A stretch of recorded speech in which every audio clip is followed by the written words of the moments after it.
ಮಟ್ಟದ ಪ್ರಜಾಧ್ವನಿ ಕಾರ್ಯಕ್ರಮ ಹರಿಹರ ನಗರದ ಗಾಂಧಿ ಮೈದಾನದಲ್ಲಿ ಅದ್ದೂರಿಯಾಗಿ ನಡೆಯಲಿದ್ದು, ಈ ಕಾರ್ಯಕ್ರಮಕ್ಕೆ ವಿಶೇಷ ಆಹ್ವಾನಿತರಾಗಿ ಆಗಮಿಸಿರುವಂತಹ ಸಾರಥಿ ಸುಂದರೇಶ್, ಕಮ್ಯುನಿಸ್ಟ್ ಪಕ್ಷದ ರಾಜ್ಯ ಕಾರ್ಯದರ್ಶಿಗಳು, ಇವರು ಈ ಕಾರ್ಯಕ್ರಮವನ್ನು ಕುರಿತು ಮಾತಾಡಬೇಕಾಗಿ ಅವರಲ್ಲಿ ವಿನಂತಿಸಿಕೊಳ್ಳುತ್ತೇನೆ. ದಾವಣಗೆರೆ ಲೋಕಸಭಾ ಕ್ಷೇತ್ರದ ಪ್ರಜಾಧ್ವನಿ ಕಾರ್ಯಕ್ರಮದ ವೇದಿಕೆ ಮೇಲೆ ಆಸೀನರಾಗಿರ್ತಕ್ಕಂಥ ಇಂಡಿಯಾ ಮೈತ್ರಿಕೂಟದ ನನ್ನ ಮಿತ್ರ ಪಕ್ಷದ ಕಾಂಗ್ರೆಸ್ನ ನಾಯಕರೇ ಮತ್ತು ಸ್ನೇಹಿತರೆ, ಹಾಗೆಯೇ ಈ ಒಂದು ಪ್ರಜಾಧ್ವನಿ ಕಾರ್ಯಕ್ರಮಕ್ಕೆ ಹರಿಹರದ ಮೂಲೆ ಮೂಲೆ ಬಂದಿರತಕ್ಕಂಥ ಎಲ್ಲ ನನ್ನ ಆತ್ಮೀಯ ಬಂಧುಗಳೇ ಮತ್ತು ವಿಶೇಷವಾಗಿ ಈ ಕಾರ್ಯಕ್ರಮವನ್ನು ಸುದ್ದಿ ಮಾಡಲು ಬಂದಿರತಕ್ಕಂಥ ನನ್ನ ಪತ್ರಿಕಾ ಗೆಳೆಯರೇ, ಈ ಒಂದು ಚುನಾವಣೆ 2024ರ ಈ ಚುನಾವಣೆ ಭಾರತ ದೇಶದಲ್ಲಿ ನಡೆದಿರ್ತಕ್ಕಂಥ ಎಲ್ಲ ಚುನಾವಣೆಗಳಿಗಿಂತ ಭಿನ್ನವಾಗಿದ್ದು ಮತ್ತು ವಿಶೇಷವಾಗಿದ್ದು ಅನ್ನೋ ಮಾತನ್ನು ಈ ಸಂದರ್ಭದಲ್ಲಿ ನಾನು ಹೇಳಲಿಕ್ಕೆ ಬಯಸ್ತೇನೆ. ಸ್ನೇಹಿತರೆ, ಈ ಚುನಾವಣೆ ಕೇವಲ ಮತದಾನ ಮಾಡಿ ಒಂದು ಸರ್ಕಾರವನ್ನು ಬದಲಾವಣೆ ಮಾಡಿ ಮತ್ತೊಂದು ಸರ್ಕಾರವನ್ನು ತರ್ತಕ್ಕಂಥ ಕ್ರಿಯೆಯಲ್ಲಿ ಈ ಚುನಾವಣೆ ಮುಗಿಯೋದಿಲ್ಲ. ಈ ಚುನಾವಣೆ ಈ ದೇಶದ ಸಾಮಾಜಿಕ, ಆರ್ಥಿಕ ಮತ್ತು ರಾಜಕೀಯ ದಿಕ್ಕು ದಿಸೆಯನ್ನು ತೀರ್ಮಾನ ಮಾಡ್ತಕ್ಕಂಥ ದಿಸೆಯಲ್ಲಿ ಅತ್ಯಂತ ಮಹತ್ವ ಮತ್ತು ನಿರ್ಣಾಯಕವಾದದ್ದು ಅಂತ ನಾವಾದರೂ ಕೂಡ ಭಾವಿಸ್ತೇವೆ. ಎಕೋ ಬರ್ತಾ ಇದೆ ನೋಡಪ್ಪ, ಯಾರು? ಆ ಕಾರಣಕ್ಕಾಗಿ ಬಂಧುಗಳೇ, ಈ ಚುನಾವಣೆಯನ್ನು ನಾವೆಲ್ಲರೂ ಕೂಡ ಅತ್ಯಂತ ವಿಶೇಷವಾಗಿ ಮತದಾನ ಮಾಡೋದ್ರ ಮುಖಾಂತರವಾಗಿ ನಮಗೆ ಬೇಕಾದಂಥ, ಈ ದೇಶಕ್ಕೆ ಬೇಕಾದಂಥ ಜನಪರವಾಗಿರತಕ್ಕಂಥ ಸರ್ಕಾರವನ್ನು ಜಾರಿ ಮಾಡಲಿಕ್ಕೆ ನಾವೆಲ್ಲರೂ ಮುಂದಾಗಬೇಕು ಅಂತ ನಾನು ಈ ಸಂದರ್ಭದಲ್ಲಿ ಮನವಿ ಮಾಡ್ಕೋತಾ ಇದ್ದೇನೆ. ಈಗಾಗಲೇ ತಮ್ಮೆಲ್ಲರಿಗೂ ಗೊತ್ತು, ಈ ದೇಶದಲ್ಲಿ ಇವತ್ತು ಈ ಚುನಾವಣೆ ಎರಡು ಮೈತ್ರಿಕೂಟಗಳ ನಡುವೆ ನಡೀತಾ ಇಲ್ಲ, ಎರಡು ವಿಚಾರಧಾರೆಗಳ ನಡುವೆ ನಡೀತಾ ಇದೆ. ಒಂದು ಕಡೆ ಬಿಜೆಪಿಯವರು ಮಾತೆತ್ತಿದ್ರೆ ಏನು ಹೇಳ್ತಾರೆ, ಸಂವಿಧಾನವನ್ನು ಬದಲಿಸಬೇಕು, ಸಂವಿಧಾನವನ್ನು ಬದಲಿಸಬೇಕು ಅಂತಕ್ಕಂಥ ಮಾತನ್ನು ಹೇಳ್ತಾರೆ. ಎರಡನೇ ಕಡೆ ಅವರ ನಿತಿನ್ ಕುಮಾರ್ ಗಡ್ಕರಿ ಹೇಳ್ತಾರೆ, ನಮಗೆ 400 ಸ್ಥಾನಗಳನ್ನು ಕೊಡಿ, ನಾವು RSS ವಿಚಾರಧಾರೆಗಳನ್ನು ಜಾರಿ ಮಾಡಲಿಕ್ಕೆ ಬದ್ಧವಾಗಿದ್ದೀವಿ ಅಂತಕ್ಕಂಥ ಮಾತನ್ನು ಹೇಳ್ತಾರೆ. ಇದನ್ನು ಇಟ್ಕೊಂಡು ಈ ಚುನಾವಣೆ ನಾವು ಯೋಚನೆ ಮಾಡಬೇಕಾಗಿತ್ತೆ. ಇವರೇನು ಹೇಳಿದ್ದಾರೆ, ಸಂವಿಧಾನದ ಬದಲಾವಣೆ ಅಂದರೆ ಒಂದು ಸಂವಿಧಾನದ ಪುಸ್ತಕವನ್ನು ತೆಗೆದು ಇನ್ನೊಂದು ಸಂವಿಧಾನದ ಪುಸ್ತಕವನ್ನು ಇಡೋದಲ್ಲ.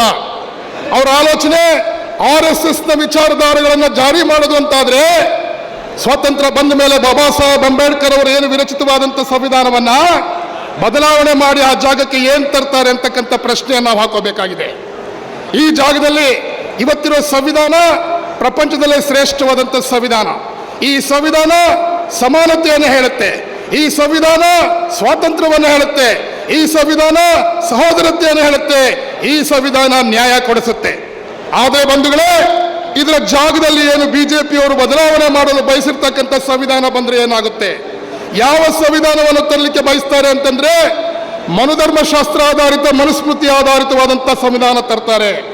ಏನು ಮನುಸ್ಮೃತಿ ಅಂದ್ರೆ 5000 ವರ್ಷಗಳಿಂದ ಹಿಂದೂ ಪುರೋಹಿತಶಾಹಿ ಈ ಒಂದು ವ್ಯವಸ್ಥೆಯನ್ನು ನಿರ್ಮಾಣ ಮಾಡಿದ್ರು. ಬ್ರಾಹ್ಮಣ, ಕ್ಷತ್ರಿಯ, ವೈಶ್ಯ, ಶೂದ್ರ, ಈ ಒಂದು ಶ್ರೇಣೀಕೃತ ಸಮಾಜದ ಆಧಾರದ ಮೇಲೆ ನಿರ್ಮಾಣ ಆಗ್ತಕ್ಕಂಥ ಸಂವಿಧಾನ ರಚನೆ ಮಾಡಿದರೆ, ಈ ದೇಶದಲ್ಲಿರ್ತಕ್ಕಂಥ ಆದಿವಾಸಿಗಳು, ದಲಿತರು, ಮಹಿಳೆಯರನ್ನ ಅತ್ಯಂತ ಕೀಳಾಗಿ ಕಂಡಿರ್ತಕ್ಕಂತಹ ಮನುಧರ್ಮಶಾಸ್ತ್ರ ಜಾರಿ ಮಾಡಲಿಕ್ಕೆ ಹೊರಟಿರ್ತಕ್ಕಂಥ ಬಿಜೆಪಿಯವರನ್ನ ಈ ಚುನಾವಣೆಯಲ್ಲಿ ನಾವು ಸೋಲಿಸಲೇಬೇಕು ಅಂತಕ್ಕಂಥ ಒಂದು ವಿಶೇಷವಾದಂಥ ಮನವಿ ನಾನು ನಿಮ್ಮ ಹತ್ರ ಮಾಡ್ತೇನೆ ಬಂಧುಗಳೇ.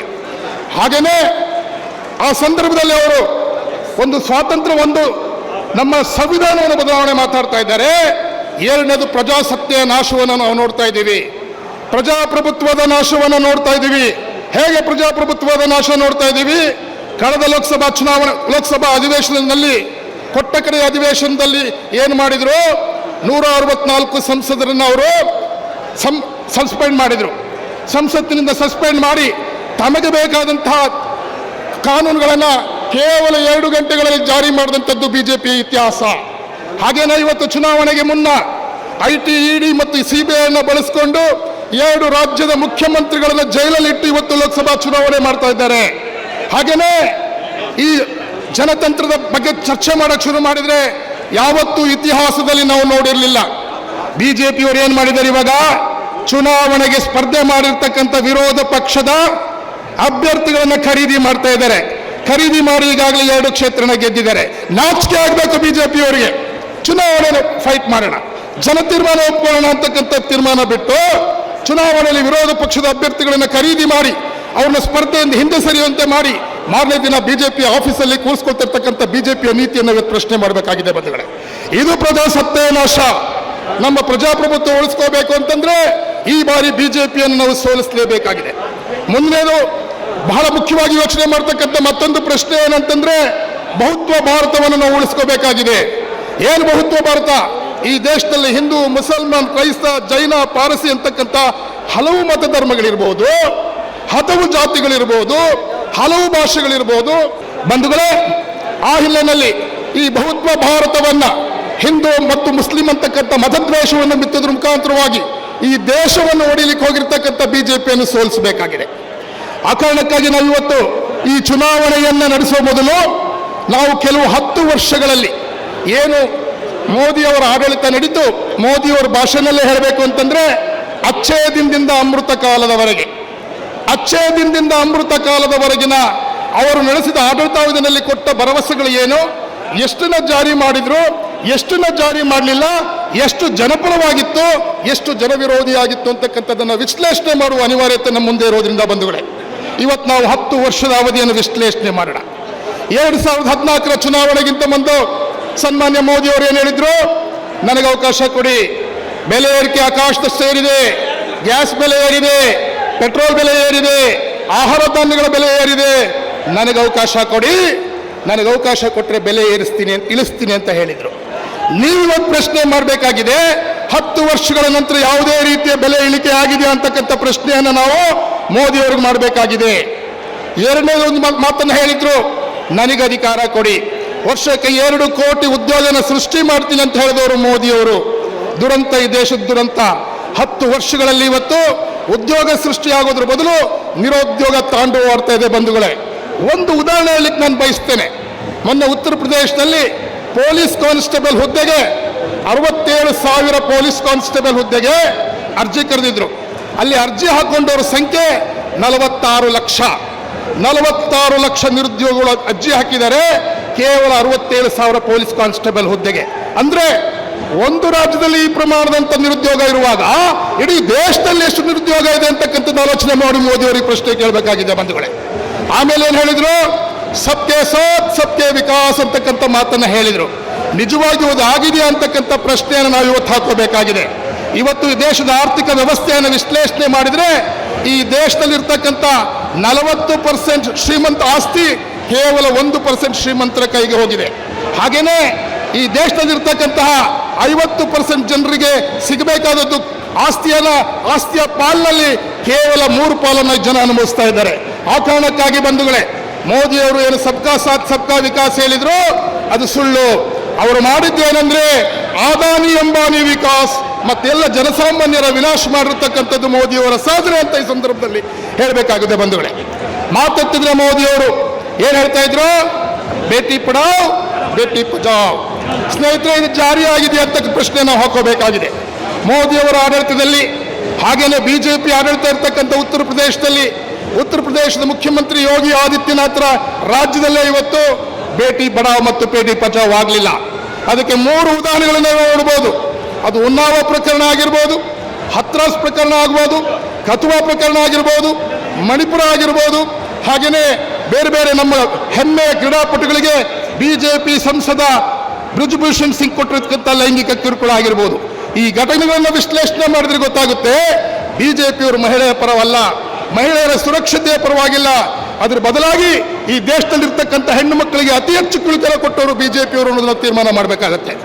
ಒಂದು ಘಟನೆ ನಾನಲ್ಲಿ ನಿಮ್ಮ ಜೊತೆ ಹಂಚ್ಕೊಳ್ಳೋಕೆ ಬಯಸ್ತೇನೆ.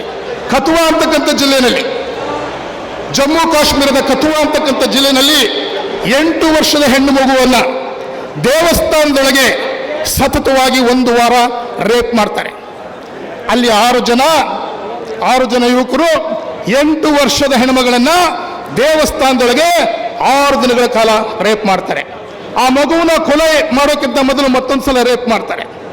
ಅಂಥ ರೇಪಿಸ್ಟ್ರ ಪರವಾಗಿ ದೇಶದ ಜನ ಇರ್ತಾರ? ಯಾರಾದರೂ ಮಾನವಂತರು ಇರ್ತಾರ? ಆದ್ರೆ ಆ ರೇಪನ್ನ ಮಾಡಿದವರ ಪರವಾಗಿ ಬಿಜೆಪಿ ಮತ್ತು ಸಂಘ ಪರಿವಾರದು ಹಿಂದೂ ಏಕತಾ ಮಂಚ ಅಂತಕ್ಕಂಥ ಒಂದು ವೇದಿಕೆಯನ್ನು ಮಾಡಿಕೊಂಡು ಆರೋಪಿಗಳ ಪರವಾಗಿ ಅತ್ಯಾಚಾರಿಗಳ ಪರವಾಗಿ ಹೋರಾಟ ಮಾಡಿದ್ದು ಈ ದೇಶದ ಇತಿಹಾಸ. ಆ ಕಾರಣಕ್ಕಾಗಿ ನಾವು ಅವ್ರ ಪ್ರಶ್ನೆ ಮಾಡಬೇಕಾಗಿದೆ, ಬಿಜೆಪಿಯವರಿಂದ ಬೇಟಿ ಪಡಾವ್ ಸಾಧ್ಯನಾ, ಬೇಟಿ ಬಚಾವ್ ಸಾಧ್ಯನಾ ಅಂತಕ್ಕಂಥ ಪ್ರಶ್ನೆ ಹಾಕೋಬೇಕಾಗಿದೆ ಬಂಧುಗಳೇ. ಎರಡನೇದು, ನಿಮಗೆ ಮತ್ತೊಂದು ಘಟನೆ ನಾನು ನಿಮಗೆ ಹೇಳಲಿಕ್ಕೆ ಬಯಸ್ತೇನೆ. ಉತ್ತರ ಪ್ರದೇಶದ ಉನ್ನಾವದಲ್ಲಿ ಒಂದು ಘಟನೆ ನಡೀತು. ಉನ್ನಾವದಲ್ಲಿ ಒಬ್ಬಳು ಹೆಣ್ಮಗಳು ಕೆಲಸ ಕೇಳಿ ಬಿಜೆಪಿಯ ಮಾಜಿ MLA ಸೆನ್ಗಾರ್ ಮನೆಗೆ ಹೋಗ್ತಾಳೆ. ಆಕೆ ಮೇಲೆ ಬಿಜೆಪಿಯ ಮಾಜಿ MLA ಅತ್ಯಾಚಾರ ಮಾಡಿದ ಮೇಲೆ ಆ ಹೆಣ್ಮಗಳು ಕಂಪ್ಲೇಂಟ್ ಕೊಡಕ್ಕೆ ಹೋದ್ರೆ ಉತ್ತರ ಪ್ರದೇಶದ ಪೊಲೀಸರು ಕಂಪ್ಲೇಂಟ್ ತಗೊಳ್ಳಲ್ಲ. ಯಾರು ಉತ್ತರ ಪ್ರದೇಶದ ಪೊಲೀಸರು? ಯೋಗಿ ಆದಿತ್ಯನಾಥ್ನ ಪೊಲೀಸರು. ಅವ್ರಿಗೂ ಕಂಪ್ಲೇಂಟ್ ತಗೊಂಡ್ರು ತಗೊಳ್ಳೋದಿಲ್ಲ. ಅದನ್ನ ಪ್ರತಿಭಟಿಸಿದ ಹೆಣ್ಮಗಳು ಆಕೆ ಅವನ ಆಫೀಸ್ ಎದುರುಗಡೆ ಬೆಂಕಿ ಹಚ್ಕೊಂಡು ಪ್ರತಿಭಟನೆ ಮಾಡ್ತಾಳೆ. ಆ ನಂತರ ಪೊಲೀಸ್ ಕಂಪ್ಲೇಂಟ್ ಆದರೂ ಕೂಡ ಆಕೆಯ ತಂದೆಯನ್ನ ಯಾವುದೋ ಸುಳ್ಳು ಕೇಸ್ನಲ್ಲಿ ಪೊಲೀಸ್ ಕಸ್ಟಡಿಗೆ ತೆಗೆದುಕೊಂಡು ಹೊಡೆದು ಸಾಯಿಸ್ತಾರೆ. ಆಕೆ ಹೋಗುವಾಗ ಆಕೆಯ ಕಾರ್ ಮೇಲೆ ಲಾರಿ ಹತ್ತಿ ಅವರಿಬ್ಬರ ಸಹೋದರನ್ನ ಕೊಲ್ತಾರೆ. ಕೊನೆಗೆ ರಸ್ತೆಯಲ್ಲಿ ಬೆಂಕಿ ಹಾಕಿಯನ್ನು ಸುಟ್ಟು ಹಾಕ್ತಾರೆ. ಇದು ಬೇಟಿ ಬಚಾವ್ ಬೇಟಿ ಬಚಾವ್ ಆಗಿರೋದ್ರಿಂದ ಬಂಧುಗಳೇ, ಸಾಕಷ್ಟು ವಿಷಯ ಮಾತಾಡಕ್ಕಿದ್ರು ಕೂಡ ಸಮಯದ ಅಭಾವ ಇರೋದ್ರಿಂದ ನಾನು ನಿಮ್ಗೆ ಇಷ್ಟೇ ಪ್ರಶ್ನೆ ಮಾಡೋದು, ಈ ದೇಶದಲ್ಲಿ ಸೈನಿಕರ ನೇಮಕಾತಿ ಅಂತಾಗಿ ನಮ್ಮ ಯುವಕರು ಸೈನ್ಯ ಸೇರ್ತಾ ಇದ್ದು, ಮೋದಿ ಅವರು ಇವತ್ತು ಅಗ್ನಿಪಥ ಅಂತ ಯೋಜನೆ ತಂದು ಕೇವಲ 4 ವರ್ಷಕ್ಕೆ ನೇಮಕಾತಿ ಮಾಡಿಕೊಂಡು ಪೆನ್ಷನ್ ಇಲ್ಲದೆ ನಮ್ಮ ಯುವಕರನ್ನ ನಮ್ಮ ಸೈನಿಕರನ್ನ 4 ವರ್ಷಕ್ಕೆ ನಿರುದ್ಯೋಗಿಗಳ ಮಾರಿ ಮನೆ ಕಳಿಸ್ತಕ್ಕಂಥ ಮೋದಿ ಸರ್ಕಾರದ ನೀತಿಯನ್ನು ಇವತ್ತು ಪ್ರಶ್ನೆ ಮಾಡಬೇಕಾಗಿದೆ. ಪ್ರಶ್ನೆ ಮಾಡಿದವರು ಈ ದೇಶದಲ್ಲಿ ಏನಾಗಿದ್ದಾರೆ? ಸ್ವತಃ ಅಂಬೇಡ್ಕರ್ ಅವರ ಮೊಮ್ಮಳ ಗಂಡ ಆನಂದ್ ತೇಲ್ತುಂಬೆ ಇಂಥ ಮೋದಿಯವರ ವಿಚಾರಗಳನ್ನ ಪ್ರಶ್ನೆ ಮಾಡಿದ್ದಕ್ಕೆ ಅವರನ್ನ ದೇಶದ್ರೋಹದ ಕೇಸಲ್ಲಿ ಜೈಲಿಗಟ್ತಾರೆ. ಯಾವ ದಿನಾಂಕದಂದು ಜೈಲಿಗಟ್ತಾರೆ ಅಂತಕ್ಕಂಥದ್ದು ಆಲೋಚನೆ ಮಾಡಿದ್ರೆ ಏಪ್ರಿಲ್ 14 ಅವ್ರನ್ನ ಜೈಲಿಗೆ ಹಾಕ್ತಾರೆ. ಏಪ್ರಿಲ್ 14 ಅಂಬೇಡ್ಕರ್ ಅವರ ಜಯಂತಿ. ಅಂಬೇಡ್ಕರ್ ಜಯಂತಿ ದಿನ ಅಂಬೇಡ್ಕರ್ನ ಮೊಮ್ಮಗಳ ಗಂಡನನ್ನು ಜೈಲಿಗೆ ಹಾಕಿರ್ತಕ್ಕಂಥ ಮೋದಿ ಅವರು ಈ ಪ್ರಶ್ನೆನ ಅವ್ರಿಗೆ ಹಾಕಬೇಕಾಗುತ್ತೆ. ಯಾವ ಕಾರಣಕ್ಕೆ ಅಂಬೇಡ್ಕರ್ ಮೊಮ್ಮಗನ್ನ ಹಾಕಿದ್ರು? ಒಬ್ಬ ಪ್ರೊಫೆಸರು, IIT ಪ್ರೊಫೆಸರು, ಮೋದಿ ನೀವು ಮಾಡ್ತಿರೋ ತಪ್ಪು, ಜನಪರವಾಗಿರಬೇಕು, ಅವರು ಆದಿವಾಸಿಗಳು, ದಲಿತರು, ಹಿಂದುಳಿದವರು, ಮಹಿಳೆಯರ ಪರವಾಗಿ ಪ್ರಶ್ನೆ ಮಾಡಿದ್ದಕ್ಕೆ ಜೈಲಿಗೆ ಹೋಗ್ತಾರೆ. ಹೀಗೆ ಹಲವಾರು ಮಂದಿ ದೇಶದ್ರೋಹದ ಕೇಸಲ್ಲಿ ಇವತ್ತು ಜೈಲಲ್ಲಿದ್ದಾರೆ. ಆ ಕಾರಣಕ್ಕಾಗಿ ಬಂಧುಗಳೇ, ಈ ಚುನಾವಣೆಯಲ್ಲಿ ನಾವು ಇವತ್ತು ಮತದಾನ ಮಾಡುವಾಗ ಕೇವಲ ಯಾವುದೇ ಈ 10 ವರ್ಷದ ಅವಧಿನಲ್ಲಿ ಮೋದಿ ಸರ್ಕಾರ ಹೇಳಿರ್ತಕ್ಕಂಥ ತಪ್ಪುಗಳನ್ನ ಒಪ್ಕೊಂಡು ವೋಟ್ ಹಾಕಬೇಡಿ. ಮೋದಿ ಅವರು ಹೇಳಿದ್ದೇನೋ ಎ ಟ್ರೈಲರ್ ಹಾಯ್. ಜಾರ್ಖಂಡ್ನ ಒಂದು ಕಾರ್ಯಕ್ರಮದಲ್ಲಿ ಹೇಳ್ತಾರೆ, ಇದುವರೆಗೂ 10 ವರ್ಷ ನಡೆದಿರೋದು ಟ್ರೈಲರ್, ಅಭಿ ಪಿಕ್ಚರ್ ಬಾಕಿ ಹೈ. ಅಂದ್ರೆ ಮೋದಿ ಅವರು ಈ 10 ವರ್ಷ ಮಾಡಿದ ಟ್ರೈಲರ್ನಲ್ಲಿ ಮುಂದೆ ಪಿಕ್ಚರ್ ಬಾಕಿ ಇದೆ ಅಂತಂದು ಸೂಚನೆ ಕೊಡ್ತಾ ಇದ್ದಾರೆ. ಅವ್ರಿಗೆ ನಾವು ಉತ್ತರ ಹೇಳಬೇಕಾಗಿದೆ. ಯಾವುದೇ ಕಾರಣಕ್ಕೂ ಮುಂದಿನ ಚುನಾವಣೆಯಲ್ಲಿ ಬಿಜೆಪಿ ಮತ ಕೊಡದೆ ಕಾಂಗ್ರೆಸ್ ಅನ್ನ ಗೆಲ್ಲಿಸಬೇಕು ಅಂತಕ್ಕಂಥ ಮಾತನ್ನ ಇಂಡಿಯಾ ಮೈತ್ರಿಕೂಟದ ಪಕ್ಷಗಳ ಪರವಾಗಿ ಭಾರತ ಕಮ್ಯುನಿಸ್ಟ್ ಪಕ್ಷ ನಿಮ್ಮಲ್ಲಿ ಮನವಿ ಮಾಡ್ತದೆ. ಮತ್ತೊಮ್ಮೆ ನಾವೆಲ್ಲರೂ ಕೂಡ ಈ ಚುನಾವಣಾ ಸಂದರ್ಭದಲ್ಲಿ ಒಂದು ಘೋಷಣೆ ಹೇಳಿ ನನ್ನ ಮಾತನ್ನ ಮುಕ್ತಾಯ ಮಾಡ್ತೇನೆ. ನೀವು ಕೂಡ ದನಿ ಸೇರಿಸಬೇಕು. ನಾನು ಬಿಜೆಪಿ ಸೋಲಿಸಿ ಅಂತ ಹೇಳ್ತೀನಿ, ನೀವು ದೇಶ ಉಳಿಸಿ ಅಂತ ಹೇಳ್ಬೋದು, ಅಲ್ಬೋದಾ? ಬಿಜೆಪಿ ಸೋಲಿಸಿ, ಬಿಜೆಪಿ ಸೋಲಿಸಿ, ಬಿಜೆಪಿ ಸೋಲಿಸಿ. Thank you. ಶ್ರೀ ಹರಿಹರೇಶ್ವರ ದೇವಾಲಯದ ಆ ದೈವ ಸನ್ನಿಧಿಯ ಈ ಊರು, ಶ್ರೀ ಊರಮ್ಮನ ಮಾತೆಯ ಆಶೀರ್ವಾದದೊಂದಿಗೆ ಬಾಳುತ್ತಿರುವ ಈ ಊರು, ನಾಡವಂಶ ವಲಿಯ ಹಾರೈಕೆಯೊಂದಿಗೆ ಬಾಳುತ್ತಿರುವ ಈ ಊರು, ಆರೋಗ್ಯ ಮಾತಾ ಚರ್ಚ್ನ ಆಶೀರ್ವಾದದೊಂದಿಗೆ ಬಾಳುತ್ತಿರುವ ಈ ಹರಿಹರದ ಸಮಸ್ತ ಮಹಾಜನತೆಗೆ UP ಫರ್ಜಾನಾ ಮಾಡುವ ನಮಸ್ಕಾರಗಳು, ನಮಸ್ಕಾರಗಳು. ಇಂದು ಈ ಕಾಂಗ್ರೆಸ್ ಪ್ರಜಾಧ್ವನಿ 2ನೇ ಹಂತದ ಈ ಒಂದು ನಮ್ಮ ಸಮಾವೇಶಕ್ಕೆ ನಿಮಗೆಲ್ಲರಿಗೂ ಸ್ವಾಗತ ಮಾಡ್ತೀವಿ. ದಯವಿಟ್ಟು ಮತ್ತೆ ನಿಮ್ಮ ಹತ್ರ ಹೇಳುವಂಥದ್ದು, ನೀವಲ್ಲಿ ಬಿಸಿಲಿಗೆ ನಿಂತ್ರೆ ಹಪ್ಪಳಗಳಾಗಿ ಹೋಗ್ತೀರಾ. ಬಿಸಿಲಿಗೆ ನಿಂತ್ರೆ ಹಪ್ಪಳಗಳಾಗಿ ಹೋಗ್ತೀರಾ. ಎಲ್ಲರೂ ನೆರಳಿಗೆ ಬನ್ನಿ, ತಂಪಿಗೆ ಬನ್ನಿ. ಇದು ಕಾಂಗ್ರೆಸ್ ಸಮಾವೇಶ. ಎಲ್ಲರೂ ತಂಪಲ್ಲಿ, ನೆರಳಲ್ಲಿ, ಆಶ್ರಯದಲ್ಲಿ, ಸಮಾಧಾನದಲ್ಲಿ, ಸುಖದಲ್ಲಿ ಕೂಡಬೇಕಾದಂತಹ ಪಕ್ಷ ಇದು ಕಾಂಗ್ರೆಸ್. ನಿಮ್ಮಲ್ಲಿ ಬಿಸಿಲಿನಲ್ಲಿ ಒಣಗಕ್ಕೆ ನಾವು ಬಿಡಲ್ಲ. ಹಾಗಾಗಿ ದಯವಿಟ್ಟು ಎಲ್ಲರೂ ಇನ್ನೇನು ಕೆಲವೇ ನಿಮಿಷದಲ್ಲಿ ನಮ್ಮ ರಾಜ್ಯದ ಮುಖ್ಯಮಂತ್ರಿಗಳಾದಂತಹ ಶ್ರೀ ಸಿದ್ದರಾಮಯ್ಯ ಸಾಹೇಬರು ಮತ್ತು ಅವರ ಹಲವಾರು ಸಚಿವ ಸಂಪುಟದ ಮಂತ್ರಿಗಳು, ಶಾಸಕರು ಎಲ್ಲರೂ ಬಂದು ನಮ್ಮನ್ನು ಉದ್ದೇಶಿಸಿ ಮಾತನಾಡಿದ್ದಾರೆ. ದಯವಿಟ್ಟು ಎಲ್ಲರೂ ಬಂದು ಸಭೆಯ ಒಂದು ಶಿಸ್ತನ್ನು ಕಾಪಾಡಿಕೊಳ್ಳುವಾಗಿ ಕೇಳಿಕೊಳ್ತಾ ಇದ್ದೀವಿ. ನಾನು ಬಗ್ಬೇಕಾ? ಜಾಯಿಂಟ್ ಮಾಡಿ ಮಾತಾಡಬೇಕಾ? ನೀರಲ್ಲಿದೆ.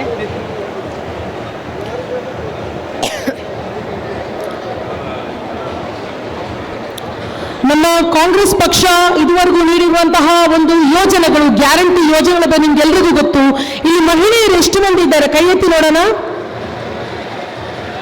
ಮಹಿಳೆಯರು ಕಾಣಿಸ್ತಾ ಇದೆಯಾ? ನನ್ನನ್ನ ಕಾಣಿಸ್ತಾ ಇದೆಯಾ? ನೀವು ಮಹಿಳೆಯರಾ ಸರ್? ನೀವು ಯಾಕೆ ಸರ್ ಕೈ ಎತ್ತಾ ಇದ್ದೀರಾ? ಹಾ, ಓ ತಲೆ ಕೆರಿಯಕ್ಕ ಇನ್ನೊಬ್ರು ತಲೆ ಕೆರೆಯಕ್ಕೆ ಕೈ ಎತ್ತಿದ್ದಾರೆ. ಕ್ಷಮಿಸಿ, ನಾನು ಅಂದ್ಕೊಂಡೆ ಮಹಿಳೆ ಅಂತ ಹೇಳಿ ಕೈ ಎತ್ತಿದ್ದಾರೆ ಅಂತ. ಕ್ಷಮಿಸಿ ಅಣ್ಣ. ಓಕೆ, ನಮ್ಮ ಮಹಿಳೆಯರೇ, ನೀವಿವಾಗ ನಮ್ಮ ಜೊತೆ ಮಾತಾಡಬೇಕು. ನಿಮ್ಮ ಜೊತೆ ಮಾತಾಡೋಕ್ಕೋಸ್ಕರ ನಾನು ಇವತ್ತು ಬಂದಿರುವಂಥದ್ದು. ಮನಬಿಚ್ಚಿ ಹೇಳಬೇಕು, ನಿಮ್ಮ ಜೀವನದಲ್ಲಿ ಎಷ್ಟು ಬಾರಿ ಕಂಡಕ್ಟರ್ಗಳು ಬಸ್ಸಿಗೆ ಟಿಕೆಟ್ ಕೊಟ್ಟಿಲ್ಲ ಅಂತ ಹೇಳಿಬಿಟ್ಟು ನಿಮ್ಮನ್ನು ಬಸ್ಸಿಂದ ಇಳಿಸಿದ್ದಾರೆ? ಎಷ್ಟು ಬಾರಿ ಬಸ್ಸಿಂದ ಚಿಲ್ಲರೆ ಇಲ್ಲ ಅಂತ ಹೇಳಿಬಿಟ್ಟು ನಿಮ್ಮ ಜೀವನದಲ್ಲಿ ಬಸ್ಸಿಂದ ಇಳಿಸಿದ್ದಾರೆ? ಕೈ ಎತ್ತಿ ನೋಡೋಣ. ಕೈ ಎತ್ತಿ. ಇಷ್ಟೊಂದು ಮಂದಿನ ಬಸ್ಸಿಂದ ಕೆಳಗಿಳಿಸಿದಾರಲ್ಲ, ಇವಾಗ ಯಾರಾದ್ರೂ ನಿಮ್ಮನ್ನು ಬಸ್ಸಿಂದ ಕೆಳಗಿಳಿಸ್ತಾ ಇದ್ದಾರಾ? ಇಲ್ಲ. ಯಾಕೆ? ಯಾಕೆ? ಯಾವ ಯೋಜನೆ? ಯಾವ ಯೋಜನೆ ಕೊಟ್ಟವರು ಯಾರು? ಯಾರು? ಯಾರು? ನನಗೆ 3 ಗಂಟೆ ಮೇಲೆ ಕಿವಿ ಸ್ವಲ್ಪ ಮಂದ, ಸ್ವಲ್ಪ ಜೋರಾಗಿ ಹೇಳಿ. ಯಾರು? ಸಿದ್ದರಾಮಯ್ಯ. ನಮ್ಮ ಸಿದ್ದರಾಮಯ್ಯ ನಮಗೆ ಅನ್ನ ಕೊಟ್ಟ ಅನ್ನರಾಮಯ್ಯ, ಶಕ್ತಿ ಕೊಟ್ಟ ಶಕ್ತಿ ರಾಮಯ್ಯ, ಜನರ ಹಸಿವನ್ನು ನೀಗಿಸಿದಂತಹ ಸಿದ್ದರಾಮಯ್ಯ ಸರ್ ಇದೀಗ ನಮ್ಮನ್ನು ಉದ್ದೇಶಿಸಿ ಮಾತನಾಡಲಿದ್ದಾರೆ, ನಮ್ಮ ಮುಂದೆ ಬರಲಿದ್ದಾರೆ. ಅಲ್ಲಿಯವರೆಗೂ ಎಲ್ಲರೂ ಶಿಸ್ತನ್ನು ಕಾಪಾಡಿಕೊಂಡು ಕೂರಬೇಕು. ಮತ್ತೊಂದು ಪ್ರಶ್ನೆ ಕೇಳ್ತೀನಿ. ಎಷ್ಟು ಮನೆಯಲ್ಲಿ ಪ್ರತಿ ದಿವಸ ಕೂಲಿಗೆ ಹೊರಡಬೇಕಾದ್ರೆ, ಗಾರ್ಮೆಂಟ್ ಫ್ಯಾಕ್ಟ್ರಿಗಳಿಗೆ ಹೊರಡಬೇಕಾದ್ರೆ ಮನೆಯಲ್ಲಿ ಜಗಳ ಆಗ್ತಾ ಇತ್ತು. ಬಸ್ಸಿಗೆ ದುಡ್ಡು ಕೊಟ್ಟಿಲ್ಲ, ಬಸ್ಸಿಗೆ ದುಡ್ಡು ಖಾಲಿ, ನಿನ್ನೆ ಕೊಟ್ಟಿದ್ನಲ್ಲ ಅದೇನು ಮಾಡಿದೆ ಅಂತ ಎಷ್ಟು ಸಲ ಜಗಳ ಆಗುತ್ತೆ ಮನೆಯಲ್ಲಿ. ತವರು ಮನೆಗೆ ಹೋಗ್ತೀನಿ ಅಂದ್ರೆ, ಅಕ್ಕನ ಮನೆಗೆ ಹೋಗ್ತೀನಿ ಅಂದ್ರೆ, ದೇವಸ್ಥಾನಕ್ಕೆ ಹೋಗ್ತೀನಿ ಅಂದ್ರೆ, ಇಲ್ಲ ದುಡ್ಡಿಲ್ಲ ಇವಾಗ ಬೇಡ, ಮೊನ್ನೆ ತಾನೇ ಹೋಗಿ ಬಂದಿದ್ದೀನಿ ಅಂತ ಎಷ್ಟು ಸಲ ನಡೀತಾ ಇತ್ತು? ನಿಮ್ಮ ಮನೇಲಿ ಜಗಳ ನಡೀತಾ ಇರ್ಲಿಲ್ವಾ? ಬಸ್ಗೆ ದುಡ್ಡಿಲ್ಲ ಹೋಗ್ಬೇಡ ಅಂತ ಜಗಳ ನಡೀತಾ ಇತ್ತಾ? ಇವಾಗ ಜಗಳ ಇಲ್ಲ, ಎಲ್ಲರೂ ಖುಷಿ ಖುಷಿಯಾಗಿ ಬಾಳ್ತಾ ಇದ್ದೀರಾ. ಜನಸಂಖ್ಯಾ ಸ್ಫೋಟ ಆಗದಿದ್ರೆ ಸಾಕು. ಓಕೆ, ನಮ್ಮ ಪುರುಷರು ನೀವು ಹೇಳಿ, ನಿಮ್ಮ ಮನೆಯಲ್ಲಿ ಪ್ರತಿ ತಿಂಗಳು ಜಗಳ ನಡೀತಾ ಇರಲಿಲ್ವಾ? ರೇಷನ್ಗೆ ದುಡ್ಡಿಲ್ಲ, ಜಗಳನೇ ನಡೀತಾ ಇರಲಿಲ್ಲ ಸರ್? ರೇಷನ್ಗೆ ದುಡ್ಡಿಲ್ಲ, ಬಸ್ಗೆ ದುಡ್ಡಿಲ್ಲ, ಕರೆಂಟ್ ಬಿಲ್ ಕಟ್ಟಿಲ್ಲ. ನೀನು ಇವತ್ತೇನು ಕಟ್ಟಿಲ್ಲ ಅಂದರೆ ಎಲೆಕ್ಟ್ರಿಸಿಟಿ ಅವ್ರು ಬಂದು ನಮ್ಮ ತಗೊಂಡು ಹೋಗ್ತಾರೆ, ಇವತ್ತು ಫೀಸ್ ತಗೊಂಡು ಹೋಗ್ತಾರೆ, ಮಾನ ಮರ್ಯಾದೆ ಹೋಗುತ್ತೆ ಅಂತ ಎಷ್ಟು ಸಲ ನಿಮ್ಮ ಮನೆಯಲ್ಲಿ ಮಹಿಳೆಯರು ಗಲಾಟೆ ಮಾಡಲಿಲ್ಲ? ದಯವಿಟ್ಟು ಇವಾಗ ಗಂಡಸರು ಕೈ ಎತ್ತಬೇಕು. ಇವಾಗ ಗಂಡಸರು ಕೈ ಎತ್ತಬೇಕು. ಅದರಲ್ಲಿ ಏನು ನಾಚಿಕೆ ಇಲ್ಲ. ಎಲ್ಲರ ಮನೆ ದೋಸೆ ತೂತೆ ಸ್ವಾಮಿ, ಎಲ್ಲರ ಮನೆ ದೋಸೆ ತೂತೆ. ಕೈ ಎತ್ತಿ ನೋಡೋಣ. ಮನೇಲಿ ಇವಾಗ ಎಲ್ರಿಗೂ ಧೈರ್ಯ ಬಂತು. ಎಲ್ಲರ ಮನೆ ದೋಸೆ ತೂತು ಅಂದಾಗ ಎಲ್ರಿಗೂ ಧೈರ್ಯ ಬಂತು. ನನ್ನ ಒಬ್ಬನ ಮನೆ ದೋಸೆ ತೂತಲ್ಲ ಅಂತಲ್ವಾ? ಎಲ್ಲರ ಮನೆಯಲ್ಲೂ ಜಗಳ ನಡೀತಾ ಇತ್ತಲ್ವಾ? ಹೌದಾ? ಇವಾಗ ಜಗಳ ಇಲ್ಲ ಅಲ್ವಾ? ಬಿಜೆಪಿ ಅವರು ಜೀವನ ಪೂರ್ತಿ ಸಾರ್ವಜನಿಕ ಜೀವನದಲ್ಲೂ ಜಗಳ, ಮನೆಯಲ್ಲೂ ಜಗಳ, ಅತ್ತೆ ಸೊಸೆಗೂ ಜಗಳ, ಗಂಡ ಹೆಂಡತಿಗೂ ಜಗಳ, ಅಪ್ಪ ಅಮ್ಮನಿಗೂ ಜಗಳ, ಧರ್ಮದ ನಡುವೆನೂ ಜಗಳ. ಅದೇ ಅವರ ಹಣೆ ಬರ ಮಾಡ್ಕೊಂಡ್ಬಿಟ್ಟಿದ್ದು. ಆದ್ರೆ ಇವಾಗ ಕಾಂಗ್ರೆಸ್ ಬಾಹ್ಯದಲ್ಲೂ ಶಾಂತಿ ನೆಮ್ಮದಿ, ಮನೆಯಲ್ಲೂ ಶಾಂತಿ ನೆಮ್ಮದಿ, ಸಮಾಜದಲ್ಲೂ ಶಾಂತಿ ಸಹಬಾಳ್ವೆ, ಮನೆಯಲ್ಲೂ ಶಾಂತಿ ಸಹಬಾಳ್ವೆ. ಹೌದಾ? ಸರಿಯಾ ತಪ್ಪ? ಮನೆಯೊಳಗೆ ಶಾಂತಿ ನೆಲೆಸಿದೆಯಲ್ಲ? ತುಂಬಾ ಮಂದಿ ಗಂಡಸರು ಬಂದು ಗಲಾಟೆ ಮಾಡ್ತಾ ಇದ್ರಂತೆ. ಏನಂತ? ಅವ್ರಿಗೆ ಮಾತ್ರ ಕೊಟ್ಟಿದ್ದೀರಾ ದುಡ್ಡು, ತಿಂಗಳಿಗೆ 2,000 ರೂಪಾಯಿ, ನಮ್ಗೇನು ಇಲ್ಲ ಮಜಾ ಮಾಡಕ್ಕೆ ಅಂತ. ಕೊನೆಗೆ ನಮ್ಮ ನಾಯಕರು ಹೇಳ್ತಾ ಇದ್ದಾರೆ, ಕರೆಂಟ್ ಬಿಲ್ ಕಟ್ಟೋದು ಉಳಿತಾಯ ಆಗತ್ತಲ್ಲ, ಅದರಿಂದ ಹೋಗು ಮಜಾ ಮಾಡ್ಕೊ ಅಂತ. ಹಂಗೆ ಮಾಡ್ತಾ ಇರೋದ ನೀವು? ಹಂಗೆ ಮಾಡ್ತಾ ಇರೋದಾ? ಒಂದು ಊರಿನಲ್ಲಿ ನಿಮ್ಗೊಂದು ಕತೆ ಹೇಳಬೇಕು, ತುಂಬಾ ಬೋರ್ ಆಗ್ತಾ ಇದೆಯಲ್ಲ ಬಿಸಿಲಿನಲ್ಲಿ. ಒಂದು ಊರಿನಲ್ಲಿ ಕತೆ ಬೇಡವಾ? ಕತೆ ಕೇಳೋ ಮನಸ್ಸಿದೆಯಾ? ಹಾ, ಓಕೆ. ಕತೆ ಕೇಳೋದಾದ್ರೆ, ಒಂದು ಊರಿನಲ್ಲಿ ಒಂದು ಸಿಂಹಕ್ಕೆ ಹಸಿವಾಯ್ತಂತೆ, ಜೋರಾಗಿ ಸಿಂಹಕ್ಕೆ ಹಸಿವಾಯ್ತಂತೆ. ಆ ಸಿಂಹಕ್ಕೆ ಹಸಿವಾದಾಗ ನರಿ ಜೊತೆ ಹೇಳ್ತಂತೆ, ನನಗೆ ಒಳ್ಳೆ ಒಂದು ಪ್ರಾಣಿನ ತಗೊಂಡು ಬಾ ತಿನ್ನಕ್ಕೆ ಅಂತ. ಅದು ಸೀದಾ ಹೋಗಿ ಕತ್ತೆ ಜೊತೆ ಹೇಳ್ತಂತೆ, ಏ ಕತ್ತೆರಾಯ, ಸಿಂಹ ನಿನ್ನನ್ನು ಕರಿತಾ ಇದ್ದಾನೆ. ನನ್ನ ಮಾತು ಕೇಳಿಸ್ತಾ ಇದೆಯಲ್ಲ ನಿಮಗೆ? ಕೇಳಿಸ್ತಾ ಇದೆಯಲ್ಲ? ನರಿ ಹೋಗಿ ಕತ್ತೆ ಬಳಿ ಹೇಳ್ತಂತೆ, ಸಿಂಹ ನಿನ್ನನ್ನು ಕರಿತಾ ಇದ್ದಾನೆ, ನೀನು ಬಾ, ನಿನಗೇನೋ ಸನ್ಮಾನ ಮಾಡ್ಬೇಕಂತೆ ಅಂತ. ಕತ್ತೆಗೆ ಖುಷಿ ಆಯ್ತಂತೆ. ಕತ್ತೆ ಸೀದಾ ಓಡೋಯ್ತಂತೆ, ನರಿಯ ಹಿಂದೆನೆ ಹೋಯ್ತಂತೆ. ಆ ನರಿಯ ಹಿಂದೆನೆ ಹೋಗ್ಬೇಕಾದ್ರೆ ಸಿಂಹಕ್ಕೆ ಹೆಂಗೂ ಹಸಿವಾಗಿತ್ತಲ್ಲ, ಹೋಗ್ಬಿಟ್ಟು ಆ ಕತ್ತೆಯ ಕುತ್ತಿಗೆನ ಹಿಂಗೆ ಕಚ್ಚಿ ಹಾಕಿತಂತೆ, ಕಿವಿಯನ್ನೇ ಕಚ್ಚಿ ಹಾಕ್ತಂತೆ. ಕತ್ತೆ ಪ್ರಾಣ ಭಯದಿಂದ ಓಡೋಯ್ತಂತೆ. ಆಮೇಲೆ ನರಿ ಜೊತೆ ಹೇಳ್ತಂತೆ, ನೀನು ನನಗೆ ಮೋಸ ಮಾಡಿದ್ಯಲ್ಲ, ನನಗೆ ಸನ್ಮಾನ ಮಾಡ್ತೀಯ ಅಂತ ಹೋಗಿ ಕರ್ಕೊಂಡು ಹೇಳಿ ಇವಾಗ ನನ್ನ ಕಿವಿನ ಕಚ್ಚಿ ಹಾಕಿದ್ನಲ್ಲ ಸಿಂಹ ಅಂತ. ಅವಾಗ ನರಿ ಹೇಳ್ತಂತೆ, ಏ ಪೆದ್ದು ಮುಂಡೆದೆ, ನಿನಗೆ ಕಿರೀಟ ಕೊಡಕ್ಕೆ ತಲೆ ಸೆಟ್ಟಾಗ್ಲಿ ಅಂತ ಹೇಳ್ಬಿಟ್ಟು ಕಿವಿ ಕಚ್ಚಿರೋದು, ಅಷ್ಟು ಬುದ್ಧಿ ಇಲ್ವಾ ನಿನಗೆ ಅಂತ. ಕತ್ತೆ ನಂಬಿತಂತೆ, ಓ ಕಿರೀಟ ಹಾಕಕ್ಕೆ ಕಿವಿ ಕಚ್ಚಿರೋದಾ, ಕಿವಿ ಸೆಟ್ ಕ್ಲೀನ್ ಮಾಡಿರೋದಾ, ಹಂಗಿದ್ರೆ ಆಯ್ತು ಪರವಾಗಿಲ್ಲ. ನರಿರಾಯ ಮತ್ತೊಮ್ಮೆ ಕರ್ಕೊಂಡು ಹೋದ್ನಂತೆ. ನರಿರಾಯ ಮತ್ತೊಮ್ಮೆ ಕರ್ಕೊಂಡು ಹೋದ. ಈವಾಗ ಸಿಂಹಕ್ಕೆ ಮತ್ತಷ್ಟು ಹಸಿವಾಗಿತ್ತು. ಸಿಂಹ ಎಗರು ಬಿದ್ದು ಕತ್ತೆಯ ಬಾಲವನ್ನು ಕಚ್ಚಿತು. ಕತ್ತೆ ಮತ್ತೆ ಓಡಿ ಹೋಯ್ತು. ಈವಾಗ ಹೇಳ್ತು, ಇಲ್ಲ ನರಿರಾಯ, ನೀನು ನನಗೆ ಮೋಸ ಮಾಡ್ತಾ ಇದ್ದೀಯಾ, ನನ್ನ ಬಾಲನು ಕಚ್ತಾ ಇದ್ದಾನೆ ಇವಾಗ ಸಿಂಹ ಅಂತ. ಅಯ್ಯೋ ಪೆದ್ಮುಂಡೆದೆ, ಹುಚ್ಚುಮುಂಡೆದೆ, ನಿನಗೆ ಸಿಂಹಾಸನಲ್ಲಿ ಕೂರಕ್ಕೆ ನೀನು ಸೆಟ್ ಆಗಬೇಕಲ್ಲ, ಅದಕ್ಕೆ ಬಾಲ ಕಚ್ಚಿರೋದು ಅಂತ ಹೇಳಿದ್ನಂತೆ. ಇವಾಗ ಕತ್ತೆಗೆ ಹೌದಾ, ಅಯ್ಯೋ ನಾನೇ ನಿನ್ನನ್ನು ತಪ್ಪರ್ಥ ಮಾಡ್ಕೊಂಡೆ ಅಂತ ಹೇಳ್ಬಿಟ್ಟು 3ನೇ ಬಾರಿ ಕರ್ಕೊಂಡು ಹೋದ್ನಂತೆ. ಈವಾಗ ಮಾತ್ರ ಸಿಂಹ ಬಿಡುತ್ತಾ ಸರಿಯಾಗಿ ಆ ಕತ್ತೆನ ಕಚ್ಚಿ ಹಾಕೊಂಡು ತಿಂದು ಬಿಡ್ತಂತೆ. ತಿಂದು ಬಿಟ್ಟ ಮೇಲೆ ಅಂದ್ರೆ ಅದನ್ನು ಕಟ್ ಮಾಡಿ ಕ್ಲೀನ್ ಮಾಡುವಾಗ ನರಿ ಹತ್ರ ಕೇಳ್ತಂತೆ. ನರಿ ಏನು ಮಾಡುತ್ತೆ, ಬೇಗ ಅದರ ಮೆದುಳನ್ನು ತಿನ್ನುತ್ತೆ. ನರಿ ಹತ್ರ ಕೇಳ್ತಂತೆ, ಇದ್ರ ಮೆದುಳು ಎಲ್ಲಿ ಅಂತ. ನರಿ ಆಲ್ರೆಡಿ ಮೆದುಳು ತಿಂದು ಬಿಟ್ಟಿದೆ, ಇದ್ರ ಮೆದುಳು ಎಲ್ಲಿ ಅಂತ. ನರಿ ಹೇಳುತ್ತೆ ಸಿಂಹದ ಹತ್ರ, ಅದಕ್ಕೇನಾದ್ರೂ ಮೆದುಳು ಇದ್ದಿದ್ರೆ 3ನೇ ಬಾರಿಗೆ ನಿನ್ನ ಹತ್ರ ಬರ್ತಾ ಇತ್ತ ಅಂತ. ನನ್ನ ಪ್ರಿಯ ಜನರೇ, ನಮ್ಗೇನಾದ್ರೂ ಮೆದುಳು ಇದ್ದಿದ್ರೆ 3ನೇ ಬಾರಿಗೆ ಆ ಬಿಜೆಪಿಯನ್ನೇನಾದ್ರೂ ಸೋಲಿಸಿದ್ರೆ ಆ ಕತ್ತೆ ತರನೇ ನಾವು ಪ್ರಾಣವನ್ನ ಕಳ್ಕೊಂಡು ಹೋಗ್ತೀವಿ. ನಮ್ಮ ಸಮಾಜನ ಕೂಡ ನಾವು ಒತ್ತೆ ಇಡ್ತೀವಿ. ನಮ್ಮ ಜೀವಮಾನವನ್ನ, ನಮ್ಮ ಪ್ರಾಣವನ್ನ, ನಮ್ಮ ಸ್ವಾಭಿಮಾನವನ್ನ, ನಮ್ಮ ಬದುಕನ್ನ, ನಮ್ಮ ನಾಡಿನ ಪ್ರಗತಿಯನ್ನ, ಎಲ್ಲವನ್ನು ಸರ್ವಸ್ವವನ್ನು ಆ ಕತ್ತೆ ಒತ್ತೆ ಇಟ್ಟ ತರ, ಸಿಂಹಕ್ಕೆ ಒತ್ತೆ ಇಟ್ಟ ತರ ನಾವು ಒತ್ತೆ ಇಡಬೇಕಾಗತ್ತೆ. ಹಾಗೆ ಅರ್ಥ ಮಾಡ್ಕೊಳ್ಳಿ. ಒಂದು ಸಲ ಮೋಸ ಹೋಗಿದ್ದೀರಾ, ತಪ್ಪು. 2ನೇ ಸಲ ಮೋಸ ಹೋಗಿದ್ದೀರಾ, ಪಾಪ. 3ನೇ ಸಲ ಏನಾದ್ರೂ ಮೋಸ ಹೋದ್ರೆ ನಾವು ಸರ್ವನಾಶ ಆಗೋಗ್ಬಿಡ್ತೀವಿ. ಅದಕ್ಕೆ ಮಾತ್ರ ಅವಕಾಶ ಕೊಡಬಾರ್ದು. 3ನೇ ಬಾರಿಗೆ ಹೈವೇನಲ್ಲಿ, ನಿಮಗೆ ಗೊತ್ತು, ಹೈವೇನಲ್ಲಿ ಹೋಗ್ಬೇಕಾದ್ರೆ ಎಲ್ಲಿ ಯೂಟರ್ನ್ ತಗೊಳ್ಬೇಕು ಅಲ್ಲೇ ತಗೊಳ್ಬೇಕು. ಎಲ್ಲಿ ಯೂಟರ್ನ್ ತಗೊಳ್ಬೇಕು ಅಲ್ಲೇ ತಗೊಳ್ಬೇಕು. ಅಲ್ಲೇನಾದ್ರೂ ತಗೊಳ್ಳದೇನೆ, ಅಲ್ಲೇನಾದ್ರೂ ಯಾಮಾರಿದ್ರೆ ಮುಂದೆ ಎಷ್ಟೊಂದು ದೂರ ಹಂಗೇ ಸಾಗಬೇಕಾಗತ್ತೆ. ಯೂಟರ್ನ್ ತಗೊಳ್ಳೋಕೆ ಅವಕಾಶ ಸಿಗಲ್ಲ. ನಾವು ಎಲ್ಲಿ ಟರ್ನ್ ತಗೋಬೇಕು ಅಲ್ಲಿ ತಗೊಂಡ್ರೆ ಮಾತ್ರ ನಮ್ಮ ದೇಶದ ನಿಜವಾದ ಬದಲಾವಣೆ ಸಾಧ್ಯ. ಇದು ಸರಿಯಾಗಿ ಯೂಟರ್ನ್ ತೆಗೆದುಕೊಳ್ಳುವಂತಹ ಒಂದು ಅವಕಾಶ ಬಂದಿದೆ. ಹರಿಹರದ ಮಹಾಜನತೆ ನಮ್ಮ ದೇಶವನ್ನ ಉಳಿಸುವಲ್ಲಿ, ನಮ್ಮ ಈ ದೇಶದ ಸ್ವಾಸ್ಥ್ಯವನ್ನ ಉಳಿಸುವಲ್ಲಿ, ಈ ಸಮಾಜಕ್ಕೆ ಪ್ರಗತಿಯನ್ನ ಕಾಯ್ದಿರಿಸುವಲ್ಲಿ ನಿಮ್ಮ ಒಂದು ಕೊಡುಗೆ ನೀಡಬೇಕಾದ್ರೆ ನಮ್ಮ ಈ ಕಾಂಗ್ರೆಸ್ನ ಈ ಹಸ್ತವನ್ನ ಬಲಪಡಿಸಲು ನಿಮ್ಮೆಲ್ಲರ ಸಹಕಾರ ಅತ್ಯಮೂಲ್ಯ. ನೀವೆಲ್ಲರೂ ನಮ್ಮ ಕಾಂಗ್ರೆಸ್ಗೆ ವೋಟ್ ಹಾಕ್ತಿರಲ್ಲ? ಎಲ್ರಿಗೂ ಕಾಂಗ್ರೆಸ್ ಅಂದ್ರೆ ಪ್ರೀತಿ ಇದೆಯಲ್ಲ?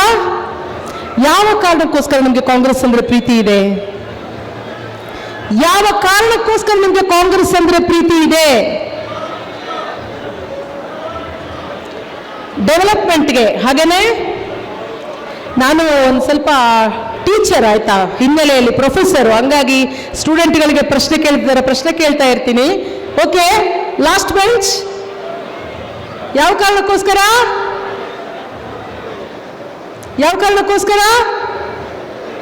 ಗ್ಯಾರಂಟಿ. ಅಲ್ಲಿ ಮಹಿಳೆಯರು ಯಾವ ಕಾರಣಕ್ಕೋಸ್ಕರ ಗ್ಯಾರಂಟಿ ಗ್ಯಾರಂಟಿ ಅಂತ ಕೂಗ್ತಾ ಇದ್ದಾರೆ ನಮ್ಮ ಮಹಿಳೆಯರು, ಹೌದಾ ಅಲ್ವಾ? ಎಸ್, ಎಲ್ಲ ವಿಧದಿಂದನೂ, ನಾಡಿನ ರಕ್ಷಣೆಯ ವಿಚಾರದಿಂದನೂ, ಪ್ರಗತಿಯ ವಿಚಾರದಿಂದನೂ, ಮನೆಯ ಸ್ವಾಸ್ಥ್ಯದ ವಿಚಾರದಿಂದನೂ, ಎಲ್ಲದರಲ್ಲೂ ನಮಗೆ ಬೇಕಾಗಿರುವಂಥದ್ದು ಕಾಂಗ್ರೆಸ್ ಸರ್ಕಾರ. ಒಂದು ಮಾತು ಅರ್ಥ ಮಾಡ್ಕೊಳ್ಳಿ, ನಿಮ್ಗೆಲ್ರಿಗೂ ನಾನು ಮುಕ್ತವಾಗಿ ಮಾತಾಡಬೇಕು. ಇವ್ರು ಯಾವತ್ತೂ ಧರ್ಮ ರಕ್ಷಣೆ ಅಂತ ಹೇಳ್ತಾ ಇದ್ದಾರಲ್ಲ, ನೀವು ನಂಬ್ತೀರಾ? ಇದನ್ನ ನಂಬೋದಾದ್ರೆ ಹೇಳಿ. ನಾನು ಇದರಲ್ಲಿ ನಿಮ್ಮನ್ನ ಕನ್ಫ್ಯೂಸ್ ಮಾಡಲ್ಲ, ಅಥವಾ ನಿಮ್ಮ ಮೇಲೆ ನಾನು ನನ್ನ ಭಾವನೆಗಳನ್ನು ಹೇರಲ್ಲ. ಎದೆ ಮುಟ್ಟಿ ಹೇಳಿ, ನಿಜವಾಗ್ಲೂ ಇವರು ಧರ್ಮ ರಕ್ಷಣೆ ಮಾಡೋರು ಹೌದಾ? ಮಾಡ್ತಾರಾ? ಇವ್ರಿಗೆ ಧರ್ಮ ರಕ್ಷಣೆ ಮಾಡಬೇಕು ಅಂತ ಇದ್ರೆ ಎದುರಲ್ಲಿ ಇನ್ನೊಂದು ಧರ್ಮದ ವ್ಯಕ್ತಿ ಇರಬೇಕು, ಆವಾಗ ಮಾತ್ರ ಇವರ ಧರ್ಮದ ರಕ್ಷಣೆ. ಇಲ್ಲ ಅಂದ್ರೆ ಸಾವಿರಾರು ಮಹಿಳೆಯರನ್ನ ತಿಂದು ಹಾಕಿದ್ರು, ಅಥವಾ ಹೇಗೆ ವಿಚಿತ್ರ ಹಿಂಸೆ, ಹಾಸನದ ಕಥೆ ಎಲ್ಲ ಕೇಳ್ತಾ ಇದ್ದೀರಲ್ಲ, ಇಂಥ ಅಸಹ್ಯದ ಕಥೆಯನ್ನ ಕರ್ನಾಟಕ ಯಾವತ್ತಾದ್ರೂ ಕಂಡಿದ್ಯಾ, ಕೇಳಿದ್ಯಾ? ಇವಾಗ ಎಲ್ಲಿ ಹೋಯ್ತು ಇವರ ಧರ್ಮ ರಕ್ಷಣೆ? ಇವರ ಹೆಣ್ಣು ಮಕ್ಕಳನ್ನೆಲ್ಲ ಆ ರೀತಿಯಾಗಿ ಮಾನ ಮರ್ಯಾದೆ ತೆಗೆದು ಅವರ ಮಹಿಳೆಯರನ್ನ, ಮಕ್ಕಳನ್ನ, ಕುಟುಂಬವನ್ನ ಸರ್ವನಾಶ ಮಾಡ್ತಾ ಇದ್ದಾರಲ್ಲ, ಎಲ್ಲಿ ಹೋಯ್ತು ಇವರ ಧರ್ಮ ರಕ್ಷಣೆ? ಇದೆಯಾ ಇವ್ರಿಗೆ? ಇದೆಯಾ? ಇವರು ಯಾವತ್ತೂ ಧರ್ಮ ರಕ್ಷಣೆ ಮಾಡಲಿಕ್ಕೆ ಬಂದವರಲ್ಲ. ಧರ್ಮದ ಹೆಸರಿನಲ್ಲಿ ವಿಷ ಬೀಜ ಬಿತ್ತಿ ಇವರ ಮಕ್ಕಳು ಆಸ್ಟ್ರೇಲಿಯಾದಲ್ಲಿ, ಯುರೋಪ್ನಲ್ಲಿ ಪ್ರೊಫೆಸರ್ಗಳಾಗಿ, ಡಾಕ್ಟರ್ಗಳಾಗಿ, ಇಂಜಿನಿಯರ್ಗಳಾಗಿ ಲಕ್ಷಾಂತರ ರೂಪಾಯಿ ದುಡಿಬೇಕು. ಬಡವರ ಮಕ್ಕಳು ಮಾತ್ರ ಇಲ್ಲಿ ಹೋರಾಟ ಮಾಡ್ತಾ ರಕ್ತ ಚೆಲ್ಲಬೇಕು. ಅದುವೇ ಅವರ ಧರ್ಮ ರಕ್ಷಣೆ. ಹಾಗಾಗಿ ಇಂತಹ ಕುತಂತ್ರಕ್ಕೆ, ಕುಟಿಲತನಕ್ಕೆ ಬಲಿಯಾಗದೇನೆ ನಮ್ಮ ದೇಶವನ್ನ ರಕ್ಷಿಸಬೇಕಾದ್ರೆ ಆ ಕಾಂಗ್ರೆಸ್ ಇಂದ ಮಾತ್ರ ಸಾಧ್ಯ. ಕಾಂಗ್ರೆಸ್ ನಮ್ಮ ದೇಶಕ್ಕಾಗಿ ಸಂವಿಧಾನವನ್ನು ಕೊಟ್ಟ ಪಕ್ಷ, ನಮ್ಮ ದೇಶಕ್ಕಾಗಿ ತನ್ನ ಅಮೂಲ್ಯ ಜೀವಗಳನ್ನ ಹುತಾತ್ಮರನ್ನಾಗಿಸಿದಂತಹ ಪಕ್ಷ. ಯಾವತ್ತೂ ಧರ್ಮವನ್ನ ರಾಜಕೀಯಕ್ಕೋಸ್ಕರ ಬಳಸಲಿಲ್ಲ. ಆದ್ರೆ ಇವಾಗ ನೋಡಿ, ಮೊನ್ನೆ ಎಷ್ಟೊಂದು ಮಂದಿ ದೇವಸ್ಥಾನದ ಅರ್ಚಕರು ಬಂದು ಬಾಯ್ಬಿಟ್ಟು ಹೇಳ್ತಾ ಇದ್ದಾರೆ, ಕಾಂಗ್ರೆಸ್ನ ಕಾಲದಲ್ಲಿ ನಮಗೆ ತುಂಬಾ ಅನುಕೂಲ ಆಗಿದೆ, ತುಂಬಾ ನಮ್ಮ ದೇವಸ್ಥಾನದ ನಿಧಿಗಳು, ಅರ್ಚಕರ ಸಂಬಳ, ಭತ್ಯಗಳೆಲ್ಲ ಕಾಲಕ್ಕೆ ಸರಿಯಾಗಿ ಸಿಗ್ತಾ ಇದೆ ಅಂತ ಕೇಳಿದಿರಾ? ನೀವು ವಿಡಿಯೋದಲ್ಲಿ ನೋಡಿದ್ದೀರಾ? ಹಾಗಿದ್ರು ಪದೇ ಸುಳ್ಳು ಹೇಳುವ ಮೂಲಕ, ಸುಳ್ಳೇ ಇವರ ಶಕ್ತಿ, ಎಲ್ಲ ರೀತಿಯಾದಂತಹ ಸುಳ್ಳು ಪೊಳ್ಳು. ಉಪೇಂದ್ರ ಒಂದು ಸಾಂಗ್ ಹೇಳ್ತಾರಲ್ಲ, ಬರಿವೋಳು ಅಂತ, ಅದೇ ರೀತಿಯಾಗಿ ಈ ಬಿಜೆಪಿ ಅವ್ರದ್ದು ಯಾವತ್ತೂ ಓಳು ಸದಾ ಗೋಳು, ಹೌದಾ ಅಲ್ವಾ?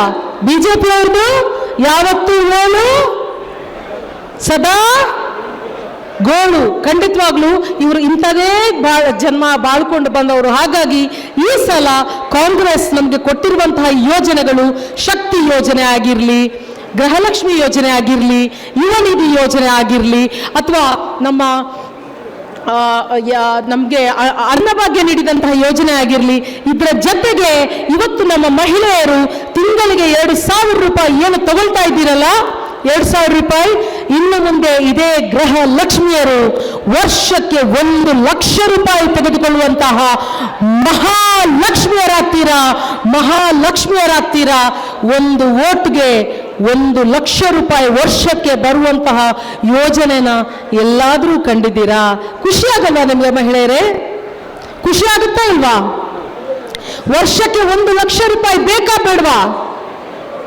ಎಲ್ಲರೂ ಜೋರಾಗಿ ಕೂಗಬೇಕು, ಅವಾಗ ಕೇಳಿಸುತ್ತೆ. ವರ್ಷಕ್ಕೆ 1 ಲಕ್ಷ ರೂಪಾಯಿ ಬೇಕಾ ಬೇಡವಾ? ಬೇಕಿದ್ರೆ ಏನ್ ಮಾಡಬೇಕು? ಬೇಕಿದ್ರೆ ಕಾಂಗ್ರೆಸ್ಗೆ ನಿಮ್ಮ ಮತ ಹಾಕಬೇಕು. ಹಾಗೇನೆ ನಮ್ಮ ಈ ಬೂತ್ ನಲ್ಲಿರುವಂತಹ ಎಲ್ಲಾ ಮಂದಿ ಕಾರ್ಯಕರ್ತರು ಕೂಡ ಒಂದು ಮಾತು ಗಮನದಲ್ಲಿಟ್ಕೋಬೇಕು. ಇಲ್ಲಿ ಬಂದು ನೆರೆದು ನೀವು ನಮ್ಗೆ ಏನು ಆಶೀರ್ವಾದ ಮಾಡಿದಿರಿ, ನಿಮ್ಮೆಲ್ಲ ಶಕ್ತಿ ಚೈತನ್ಯವನ್ನ ಇದೇ ಮಂಗಳವಾರ ಬೆಳಿಗ್ಗೆ ಎಲ್ಲ ಸ್ನಾನ ಮುಗಿಸ್ಕೊಂಡು, ನಿಮ್ಮ ಪೂಜೆ ಪ್ರಾರ್ಥನೆಗಳನ್ನ ಮುಗಿಸ್ಕೊಂಡು ಒಂದು ಪುಣ್ಯ ಕಾರ್ಯಕ್ಕೆ ತೆರಳ್ತಾ ಇದ್ದೀರಾ. ಆ ಪುಣ್ಯ ಕಾರ್ಯ ಈ ದೇಶದ ಸಂವಿಧಾನವನ್ನ ರಕ್ಷಿಸುವ ಕಾರ್ಯ, ಈ ದೇಶದ ಪ್ರಜಾಸತ್ತೆಯನ್ನು ರಕ್ಷಿಸುವ ಕಾರ್ಯ, ಈ ದೇಶದ ನೆಮ್ಮದಿಯನ್ನು ರಕ್ಷಿಸುವ ಕಾರ್ಯ, ಅದೇ ಮತದಾನದ ಪವಿತ್ರ ಕಾರ್ಯ. ಆ ಕಾರ್ಯಕ್ಕೆ ನೀವು ತೆರಳಬೇಕು. ಹಾಗೆಯೇ ಬೆಳಿಗ್ಗೆನೆ ಸಾಧ್ಯವಾದಷ್ಟು ನಿಮ್ಮ ಓಟ್ಗಳನ್ನ ಮತದಾನ ಎಲ್ಲರೂ ಆಗುವಂಗೆ ನೋಡ್ಕೊಳ್ಬೇಕು. ಮಧ್ಯಾಹ್ನದ ನಂತರ ಆಯ್ತಾಯ್ತು ಮಧ್ಯಾಹ್ನದ ನಂತರ ಏನಿದ್ರು ನೀವು ಚೀಟ್ ಹಾಕೊಂಡು ಯಾರ್ದೆಲ್ಲ ಓಟ್ಗಳು ಬಾಕಿ ಇದೆ ಹುಡುಕಿ ಅವರನ್ನು ಓಟ್ ಹಾಕಿಸುವಂತಹ ಕೆಲಸ ಮಾಡಬೇಕು. ಯಾಕೆಂತ ಹೇಳಿದ್ರೆ ನಮ್ಮ ಬೂತ್ ನಮ್ಮ ಜವಾಬ್ದಾರಿ. ಬೂತ್ ಗೆದ್ದರೆ ಪಕ್ಷ ಗೆದ್ದಂತೆ, ಪಕ್ಷ ಗೆದ್ದರೆ ದೇಶ ಗೆದ್ದಂತೆ. ಹಾಗಾಗಿ ಆ ಜವಾಬ್ದಾರಿಯನ್ನು ನಿಮ್ಮದಾಗಿಸ್ಕೊಳ್ಬೇಕು. ಈ ಕಾಂಗ್ರೆಸ್ ನಿಮಗೆ ಕೊಟ್ಟಿರುವಂತಹ ಏನು ಋಣ ಇದೆ, ಮಹಿಳೆಯರೇ ನೀವಂತೂ ಋಣಭಾರಕ್ಕೆ ತುಂಬಾ ಹೆಸರುವಾಸಿಯಾದವರು, ಹೌದಾ ಅಲ್ವಾ? ಹೆಚ್ಚು ಋಣಭಾರ ಇರೋದು ಯಾರಿಗೆ, ಗಂಡಸರಿಗ ಹೆಂಗಸರಿಗ? ಜೋರಾಗಿ ಕೂಗಿ ನೋಡೋಣ, ಒಮ್ಮೆ ಗಂಡಸರು ಕೂಗಿ ನೋಡೋಣ, ಅವಾಗ ಗೊತ್ತಾಗುತ್ತೆ ಹೆಚ್ಚು ಋಣಭಾರ ಇರೋದು ಯಾರಿಗೆ. ಗಂಡಸರು ಕೂಗಿ ನೋಡೋಣ, ಯಾರಿಗೆ? ಗಂಡಸರಿಗೆ ಇಷ್ಟೇನಾ ನಿಮ್ಗೆ ಋಣಭಾರ ಇರೋದು? ಉಪಕಾರ ಸ್ಮರಣೆ ಇರೋದು ಇಷ್ಟೇನಾ? ಗಂಡಸರು ಕೂಗಿ ನೋಡೋಣ.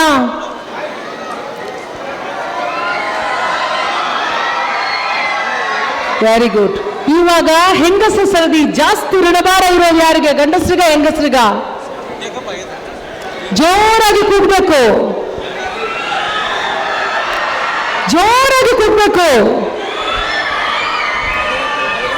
ಯಾರ ವಾಯ್ಸ್ ಜೋರಾಗಿ ಕೇಳಿಸುತ್ತೆ? ಎದುರಿನಲ್ಲಿ ನಿಂತಿದ್ರೆ ಹೇಳ್ಬೇಕು, ಗಂಡಸರದ ಹೆಂಗಸರದ? ಯಾರ ವಾಯ್ಸ್ ಜೋರಾಗಿ ಕೇಳಿಸ್ತದೆ? ನೀವು ಹೇಳ್ಬೇಕು, ಎದುರಲ್ಲಿ ಕೂತಿರುವಂತಹ ಮಂದಿ ಹೇಳ್ಬೇಕು. ಆ ಹೆಂಗಸರದೆ ಅಂತ ಹೇಳ್ತಾ ಇದ್ದಾರೆ. ನಾನು ಯಾವತ್ತಿಗೂ ಸ್ತ್ರೀ ಪಕ್ಷಪಾತಿ. ಯಾಕೆಂತ ಹೇಳಿದ್ರೆ ಹೆಣ್ಣು ಕುಟುಂಬದ ಕಣ್ಣು. ಆ ಹೆಣ್ಣು ಚೆನ್ನಾಗಿದ್ರೆ, ಸುಖವಾಗಿದ್ರೆ, ಖುಷಿಯಾಗಿದ್ರೆ ಎಲ್ಲರನ್ನು ಚೆನ್ನಾಗಿಡಕ್ಕೆ ಬಿಡ್ತಾಳೆ. ಅವಳನ್ನೇನಾದ್ರೂ ಕೆಣಕಿದ್ರೆ ದುರ್ಗೆ ತರ, ಕಾಳಿ ತರ ನಿಮ್ಮ ಜನ್ಮ ಜಾಲಾಡಿ ಬಿಡ್ತಾರೆ. ಅದಕ್ಕೆ ಅವಳು ಖುಷಿಯಾಗಿದ್ರೆ ಇಡೀ ಸಮಾಜ ಖುಷಿಯಾಗಿರುತ್ತೆ ಅಂತ ಫಸ್ಟ್ಗೆ ಅವ್ರಿಗೆ ನಾವು ಯೋಚನೆಗಳನ್ನು ನೀಡಿದೀವಿ. ಆದ್ರೆ ತುಂಬಾ ಮಂದಿ ಗಂಡಸರಿಗೆ ಬೇಜಾರಿದೆ, ನಮ್ಗೇನು ನೀಡಲಿಲ್ಲ ಅಂತ. ಇನ್ನು ಮುಂದೆ ಬರುವಂತಹ ಯೋಜನೆಗಳಲ್ಲಿ ರೈತರ ಸಾಲ ಮನ್ನಾ ಮಾಡೋದಾಗಿರ್ಲಿ, ನಮ್ಮ ಸ್ವಾಮಿನಾಥನ್ ಆಯೋಗ ಕೃಷಿ ನಮ್ಮ ಬೆಂಬಲ ಬೆಲೆ ನೀಡೋದಾಗಿರ್ಲಿ, ಸ್ವಾಮಿನಾಥನ್ ಆಯೋಗ ಏನು ಶಿಫಾರಸು ನೀಡಿದೆ ಅದನ್ನು ಜಾರಿಗೆ ತರೋದಾಗಿರ್ಲಿ, ಯುವಕರಿಗೆ ಮುಖ್ಯವಾಗಿ ಅಪ್ರೆಂಟಿಸಿಪ್ ಅಂದ್ರೆ ತರಬೇತಿ ನೀಡ್ತಾನೆ ಅವರಿಗೆ ಸಂಬಳವನ್ನು ನೀಡುವಂತ ಒಂದು ವ್ಯವಸ್ಥೆ ಆಗಿರ್ಲಿ, ಇದೆಲ್ಲವನ್ನು ಮಾಡ್ತಾ ಇದ್ದೀವಿ. ಇಷ್ಟು ಹೇಳುತ್ತಾ ನನ್ನ ಮಾತುಗಳನ್ನು ಮುಗಿಸುತ್ತೇನೆ.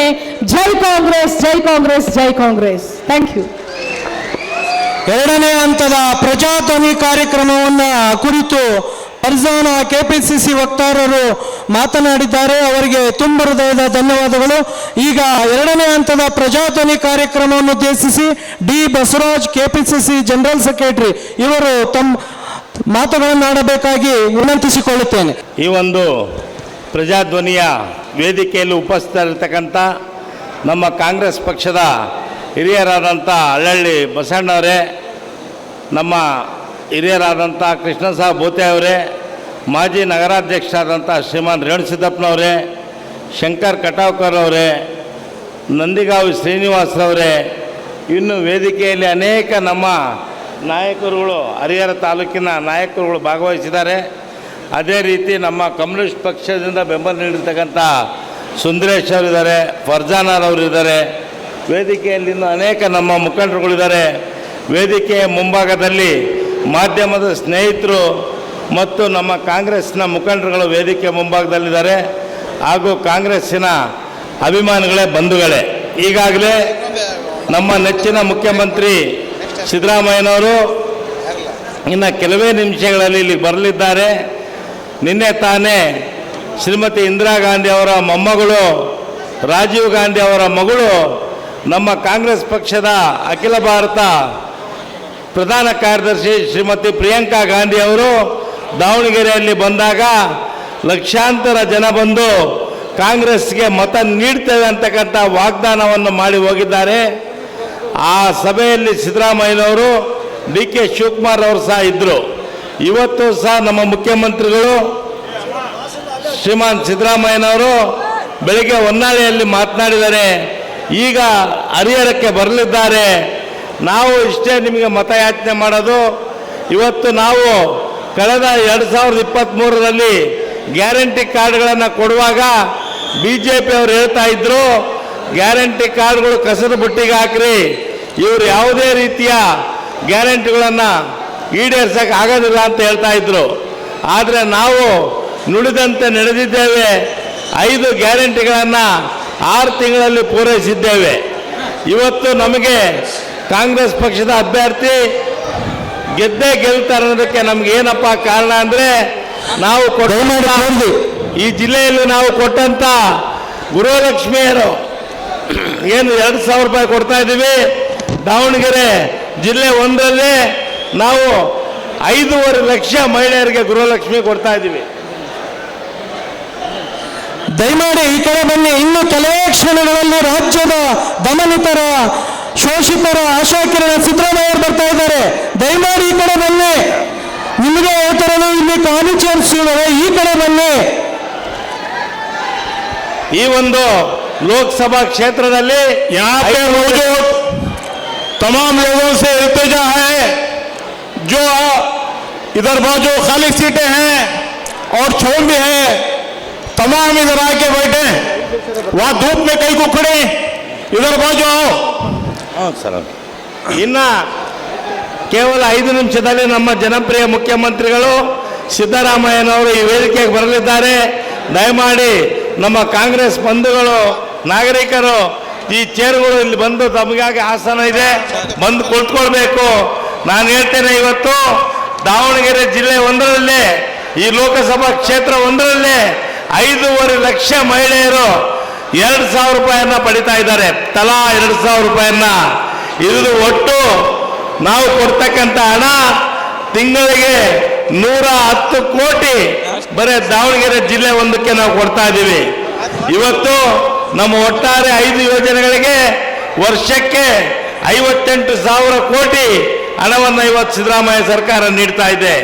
ಅದೇ ರೀತಿ ನ್ಯಾಯಪತ್ರ ಅಂತೇಳಿ ಪ್ರಣಾಳಿಕೆಯನ್ನು ನಾವು ಏನು ಬಿಡುಗಡೆ ಮಾಡಿದ್ದೇವೆ, ಈ ನ್ಯಾಯಪತ್ರದಲ್ಲಿ ಹೇಳಿದ್ದೇವೆ, ವರ್ಷಕ್ಕೆ 1 ಲಕ್ಷ ಮಹಿಳೆಯರಿಗೆ ಕೊಡ್ತಕ್ಕಂಥದ್ದು.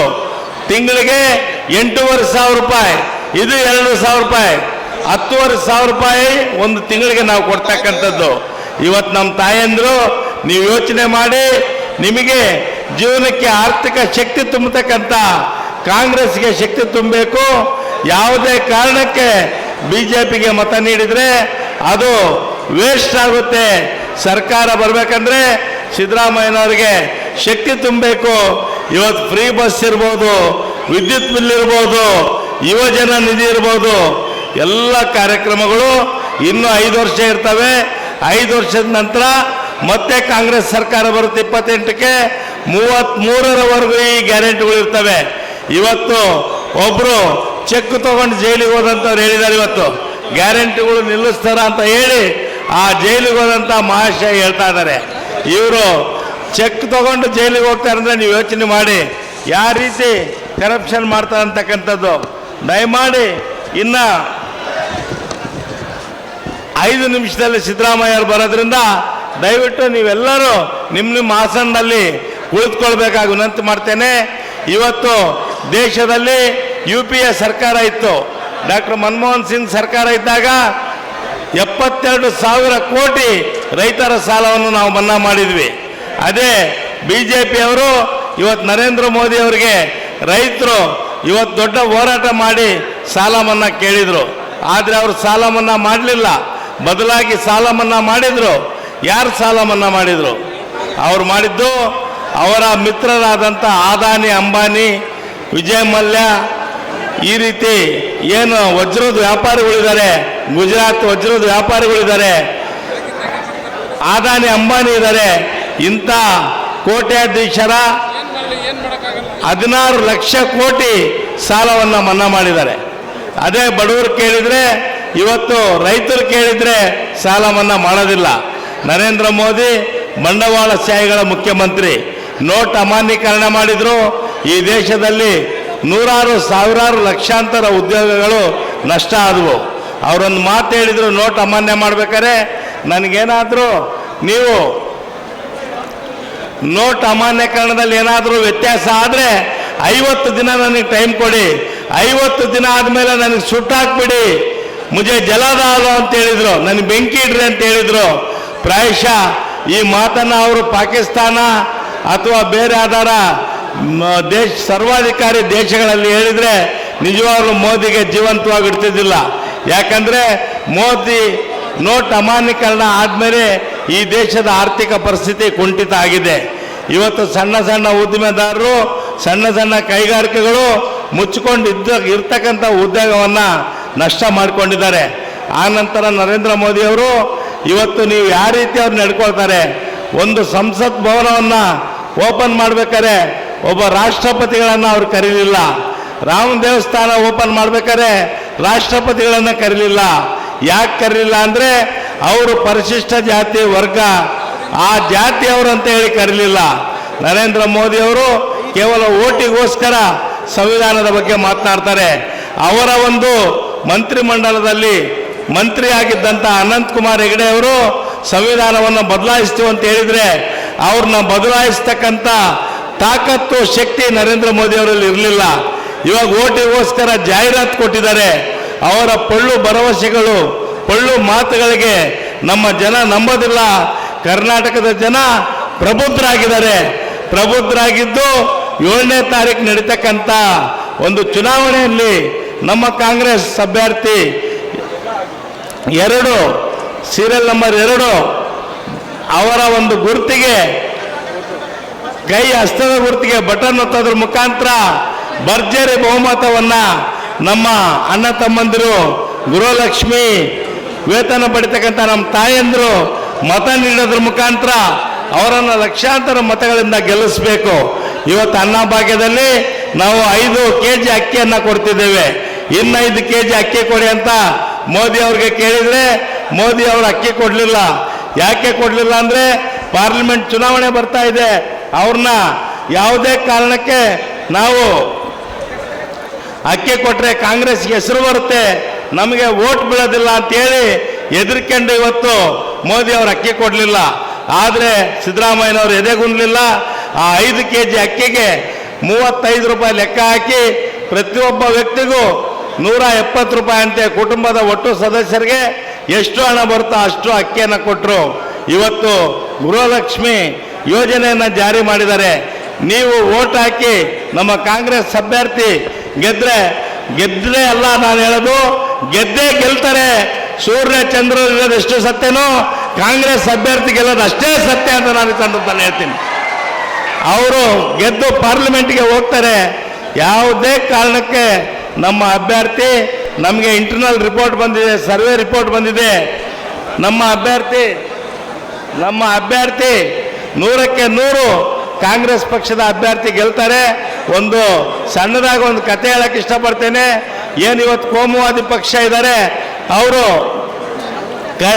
ಒಂದು ಎಮ್ಮೆ ಕದಿಯೋಕ್ಕೆ ಕಳ್ಳರು ಬಂದಿರ್ತಾರೆ. ಆ ಕಳ್ಳರು ಬಂದಾಗ ನಾವು ಎಮ್ಮೆಗೆ ಏನಾದ್ರು ಶಬ್ದ ಆಗಲಿ, ಯಾರಾದರೂ ಬಂದಿದ್ರೆ ಅಂತ ಒಂದು ಗಂಟೆ ಕಟ್ಟಿರ್ತೀವಿ ಶಬ್ದ ಆಗುತ್ತೆ ಅಂತೇಳಿ. ಈ ಕಳ್ಳರು ಬಂದು ಏನು ಮಾಡ್ತಾರಂದರೆ ಆ ಗಂಟೆಯನ್ನು ಮೊದಲು ಎಮ್ಮೆ ಬಿಚ್ತಾರೆ. ಎಮ್ಮೆ ಬಿಚ್ಚಿದ ಮೇಲೆ ಒಂದು 10 ಜನ ಬಂದಿರ್ತಾರೆ. ಒಂದಿಬ್ಬರು ಗಂಟೆ ಹೊತ್ಕೊಂಡು ಪಶ್ಚಿಮಕ್ಕೆ ಹೋಗ್ತಾರೆ, ಎಮ್ಮೆ ಹೊಡ್ಕೊಂಡು ಪೂರ್ವಕ್ಕೆ ಹೋಗ್ತಾರೆ. ಆಮೇಲೆ ಮನೆ ಮಾಲೀಕರು ಗೊತ್ತಾಗುತ್ತೆ ನಮ್ಮ ಎಮ್ಮೆ ಇಲ್ಲ, ಯಾರೋ ಬಿಚ್ಕೊಂಡು ಹೋಗಿದ್ದಾರೆ ಅಂತೇಳಿ ಏನು ಖಾಲಿ ಗಂಟೆ ಹೋಗ್ತಾ ಇರ್ತಾರೋ ಆ ಕಡೆ ಹೋಗ್ತಾರೆ, ಈ ಕಡೆ ಹೋಗಿರ್ಬೇಕು ಅಂತ ಹೇಳಿ ಹೋಗ್ತಾ ಇರ್ತಾರೆ. ಆದರೆ ಅಲ್ಲಿ ಹೋದ್ರೆ ಆ ಗಂಟೆಯನ್ನು ಬಡಿಬೇಡಿ, ಅಲ್ಲಿ ಯಾರು ದಯಮಾಡಿ ಬಡಿಬೇಡಿ, ದಯಮಾಡಿ ಡ್ರಮ್ ಬಡಿಬೇಡಿ. ಗಂಟೆಯನ್ನ ಒಂದು ಹೊಲದಲ್ಲಿ ಬಿಸಾಡಿ ಹೋಗಿರ್ತಾರೆ. ಆದರೆ ಎಮ್ಮೆಯನ್ನ 8 ಜನ ಹೊಡ್ಕೊಂಡು ಹೋಗಿರ್ತಾರೆ. ಆ ರೀತಿ ಬಿ ಜೆ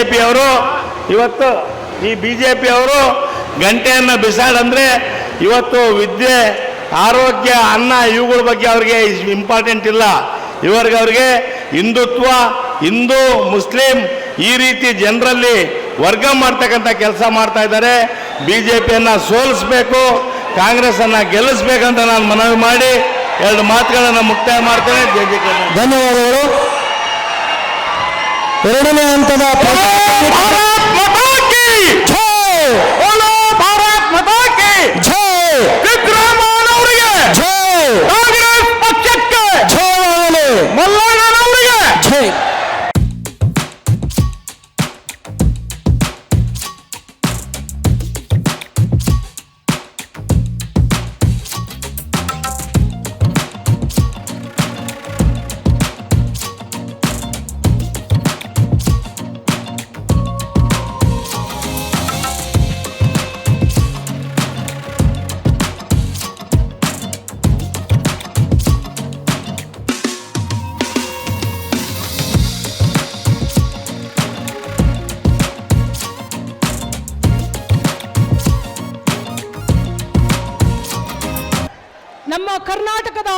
ಸಾಂಸ್ಕೃತಿಕ ಚಹರೆಯನ್ನ ಎಲ್ಲೂ ಬಿಟ್ಟುಕೊಡದೆ ಒಂದು ಒಕ್ಕೂಟ ವ್ಯವಸ್ಥೆಯಲ್ಲಿ ಒಬ್ಬ ಪ್ರಾದೇಶಿಕ ನಾಯಕ ಹೇಗೆ ಇರಬೇಕು ಅನ್ನುವಂಥದ್ದನ್ನು ಸದೃಢವಾಗಿ ತೋರಿಸಿಕೊಟ್ಟಂತಹ ಶ್ರೀ ಸಿದ್ದರಾಮಯ್ಯ ಸಾಹೇಬ್ರವರ ಜೊತೆಗೆ ನಮ್ಮ ಮಲ್ಲಿಕಾರ್ಜುನ್ ಸರ್ ಅವರು ಕೂಡ ಬಂದಿದ್ದಾರೆ. ಹಾಗೇನೆ ಅನೇಕ ಮಂದಿ ವಿಷಯವಾಗಲಿ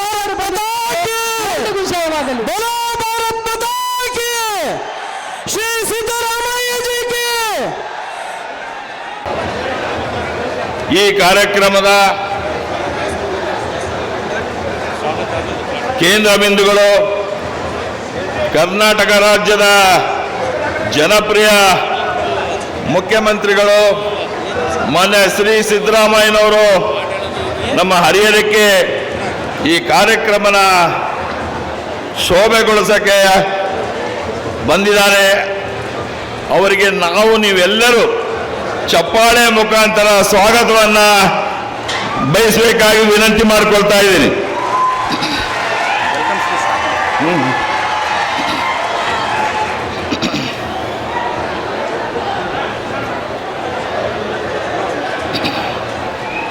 ಮಾನ್ಯ ಜನಪ್ರಿಯ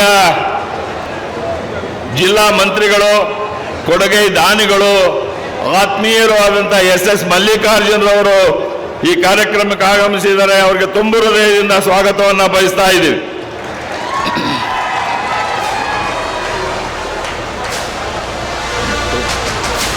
ಮಾನ್ಯ ಎಸ್ ರಾಮಪ್ಪನವರು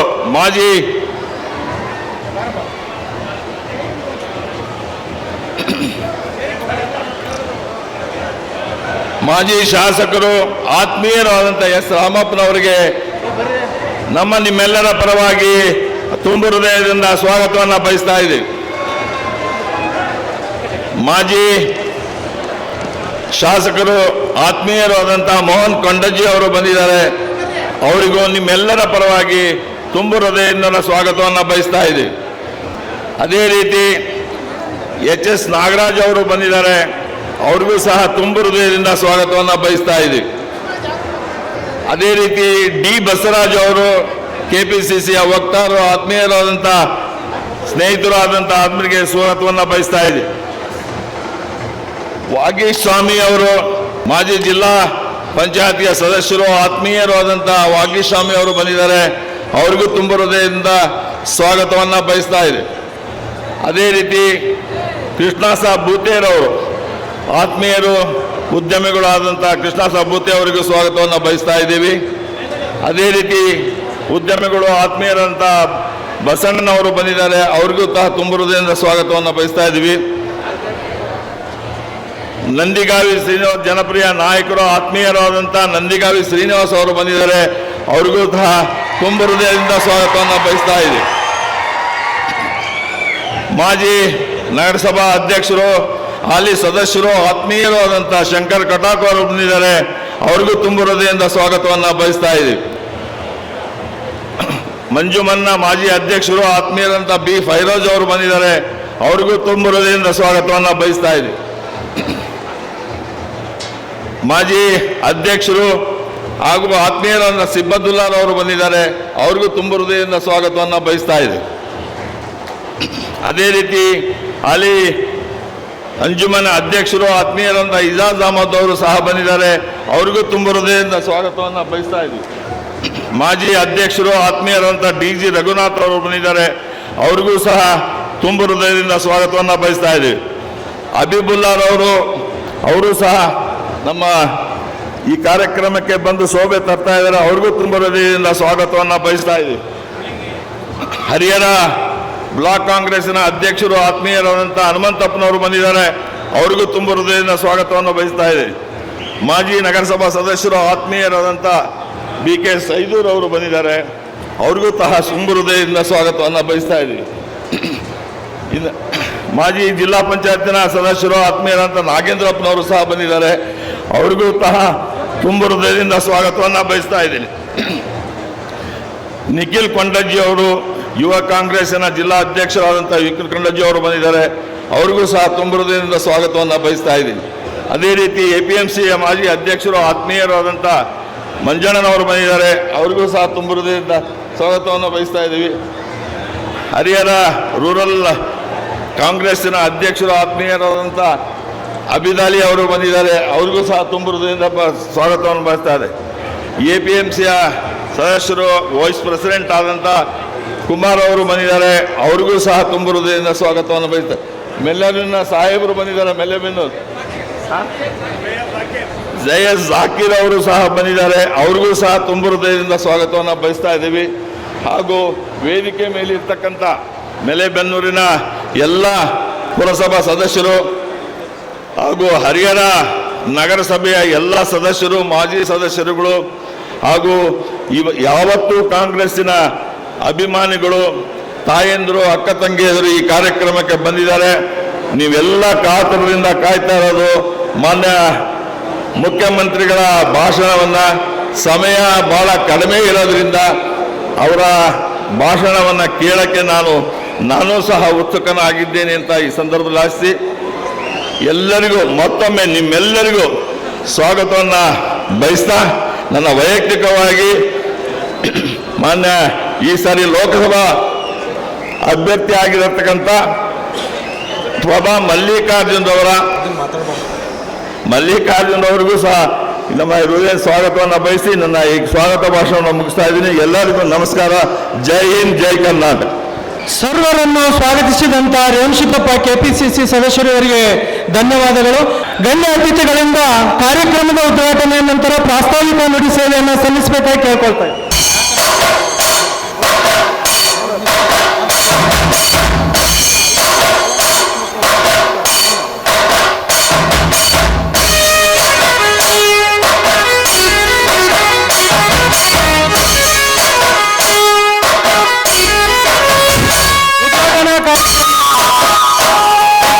ಕರ್ನಾಟಕ ರಾಜ್ಯದ ದೀನ ದಲಿತರ, ದಮನಿತರ, ಶೋಷಿತರ ಆಶಾಕಿರಣವಾದ ಸಿದ್ದರಾಮಯ್ಯ ಸಾಹೇಬರವರು ಉದ್ಘಾಟನೆಯ ಜ್ಯೋತಿ ಬೆಳಗಿಸುವುದರ ಮೂಲಕ ಉದ್ಘಾಟನೆಯನ್ನ ಪ್ರಜಾಧ್ವನಿ ಕಾರ್ಯಕ್ರಮ ಉದ್ಘಾಟನೆ ಮಾಡಿದ್ದಾರೆ. ಇದಾದ ನಂತರ ಈ ಕಾರ್ಯಕ್ರಮವನ್ನು ಕುರಿತು ಪ್ರಾಸ್ತಾವಿಕ ನುಡಿಯನ್ನ ಹರಿಹರ ತಾಲೂಕಿನ ಯುವಕರ ಕಣ್ಮಣಿ ಕಾಂಗ್ರೆಸ್ ಯುವ ಮುಖಂಡ ನಂದಗಾವಿ ಶ್ರೀನಿವಾಸ್ ಅವರು ಮಾತನಾಡಬೇಕಾಗಿ ಕೇಳ್ಕೊಳ್ತಾ ಇದ್ದೇವೆ. ಈಗ ಪ್ರಜಾಧ್ವನಿಯ ಕಾರ್ಯಕ್ರಮವನ್ನು ಕುರಿತು ಪ್ರಾಸ್ತಾವಿಕ ನುಡಿಯನ್ನು ಹರಿಹರ ತಾಲೂಕಿನ ಕಾಂಗ್ರೆಸ್ ಮುಖಂಡರು, ಯುವಕರ ಕಣ್ಮಣಿಗಳಾದಂಥ ಶ್ರೀನಿವಾಸ್ ನಂದಿಗಾವಿ ಅವರು ಮಾತನಾಡಬೇಕಾಗಿ ಕೇಳಿಕೊಳ್ಳುತ್ತೇವೆ.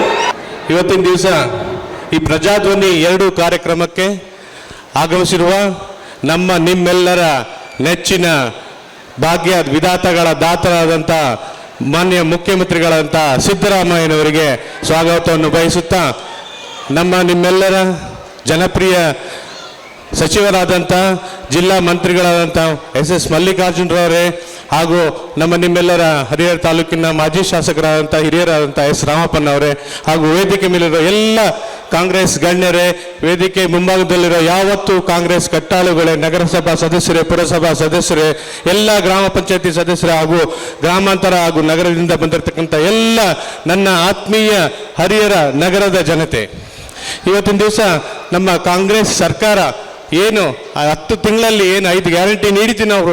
ನಮ್ಮ ವಿಧಾನಸಭಾ ಚುನಾವಣೆಗೆ ಮುಂಚೆ ಏನು ಗ್ಯಾರಂಟಿ ನೀಡಿದ್ವಿ, ಕೇವಲ 10 ತಿಂಗಳಲ್ಲಿ 5 ಗ್ಯಾರಂಟಿ ಕೊಟ್ಟು ಇವತ್ತು ಮನೆ ಮಾತಾಗಿದೆ. ಸೊ 5 ಗ್ಯಾರಂಟಿ ಬಗ್ಗೆ ಎಲ್ಲರಿಗೂ ಗೊತ್ತಿದೆ. ಈಗ ಅದನ್ನು ನಮ್ಮ ಕೆಲಸ ಏನಂದ್ರೆ ಪ್ರತಿಯೊಂದು ಮನೆಗೆ ಹೋಗಿ ಮುಟ್ಸೋದೇ ನಮ್ಮ ಕಾರ್ಯಕರ್ತರ ಕೆಲಸ. ಆ ಕಾರ್ಯಕರ್ತರ ಕೆಲಸ ನಾವು ಈಗ ನೋಡಿ ಹರಿಹರ ತಾಲೂಕಿನಲ್ಲಿ 67,000 ಮನೆಗಳಿದ್ದಾವೆ. 67,000 ಮನೆಗೂ ಈಗ ಮುಟ್ಟಿದ್ದೇವೆ. ಈಗ 2ನೇ ರೌಂಡ್ ಹೋಗ್ತಾ ಇದ್ದೇವೆ. ದಯವಿಟ್ಟು ಎಲ್ಲರಿಗೂ ಕೇಳೋದಿಷ್ಟೇ, ಮೇ 7ನೇ ತಾರೀಕು ಏನು ನಮ್ಮ ಚುನಾವಣೆ ಇದೆ, ಮೇ 7ನೇ ತಾರೀಕು ದಯವಿಟ್ಟು ಯಾರೂ ಕೂಡ 10 ಗಂಟೆ 11 ಗಂಟೆ ಹೋಗೋಣ ಅಂತ ಕಾಯ್ದಲೆ 10 ಗಂಟೆ ಒಳಗೆ ನೀವೆಲ್ಲರೂ ಮತ ಹಾಕಿ, ಮತ್ತೆ 11 ಗಂಟೆ ಮೇಲೆ ಸ್ವಲ್ಪ ಬಿಸಿಲು ಏರಿಕೆ ಇರೋದ್ರಿಂದ ಯಾರೂ ಕೂಡ ಮನೆಯಲ್ಲಿ ಕಾಯ್ಬಿಡ್ರಿ. ದೇಶಕ್ಕೋಸ್ಕರ 1 ಗಂಟೆ ತಾವೆಲ್ಲರೂ ಕ್ಯೂನಲ್ಲಿ ನಿಂತರೂ ಚಿಂತೆ ಇಲ್ಲ. ತಾವೆಲ್ಲರೂ 7 ಗಂಟೆಗೆ ಮನೆ ಬಿಟ್ಟು 1-2 ತಾಸು ಕ್ಯೂನಲ್ಲಿ ನಿಂತು 10 ಗಂಟೆ ಒಳಗೆ ಮತ ಹಾಕಿ. ಯಾಕೆ ಅಂದರೆ ಇದು ನನ್ನ ಸ್ವಂತ ಅನುಭವ. ನನ್ನ ಎಲೆಕ್ಷನ್ನಲ್ಲಿ 4 ಗಂಟೆಗೆ ಜೋರು ಮಳೆ ಬಂದು ಮತದಾರರು ಎಲ್ಲೆಲ್ಲಿದ್ರು ಅಲ್ಲೆಲ್ಲ ಸ್ಟ್ರಕ್ ಆಗಿ ನಾನು ಸೋತೆ. ಮತ್ತು ಇನ್ಯಾವುದೇ ರೀತಿ ಇಲ್ಲ. ಆ ರೀತಿ ಯಾರೂ ಕೂಡ ನಮ್ಮ ಈಗ ಒಳ್ಳೆ ಕ್ಯಾಂಡಿಡೇಟ್ ಸಿಕ್ಕಿದ್ದಾರೆ, ಇಷ್ಟು ದಿವಸ ಇರಲಿಲ್ಲ. ಆಮೇಲೆ ಅವರು ಮುಂದೆ ತುಂಬ ವಿಷನ್ ಇಟ್ಕೊಂಡಿದ್ದಾರೆ. ಈ ಪಕ್ಕದ ದಾವಣಗೆರೆಯಲ್ಲಿ ನೀವು ಮಲ್ಲಿಕಾರ್ಜುನ್ ಎಷ್ಟು ಡೆವಲಪ್ಮೆಂಟ್ ಮಾಡಿದ್ದಾರೆ ಅಂತ ನೀವು ನೋಡ್ಬೋದು. ಸೊ ಇದೊಂದು ಸದಾವಕಾಶ, ಒಂದು ಅವಕಾಶನ ನಾವು ಅವ್ರಿಗೆ ನೀಡಿದರೆ ನಮ್ಮ ಹರಿಹರಕ್ಕೆ, ಯಾಕೆಂದರೆ ಹರಿಹರದಿಂದನೇ ಎಲ್ಲ ಒಳೆ ನೀರು ಇಡೀ ಡಿಸ್ಟಿಕ್ಕಿಗೆ ನೀರೆಲ್ಲ ಇಲ್ಲಿಂದನೇ ಹೋಗಬೇಕು.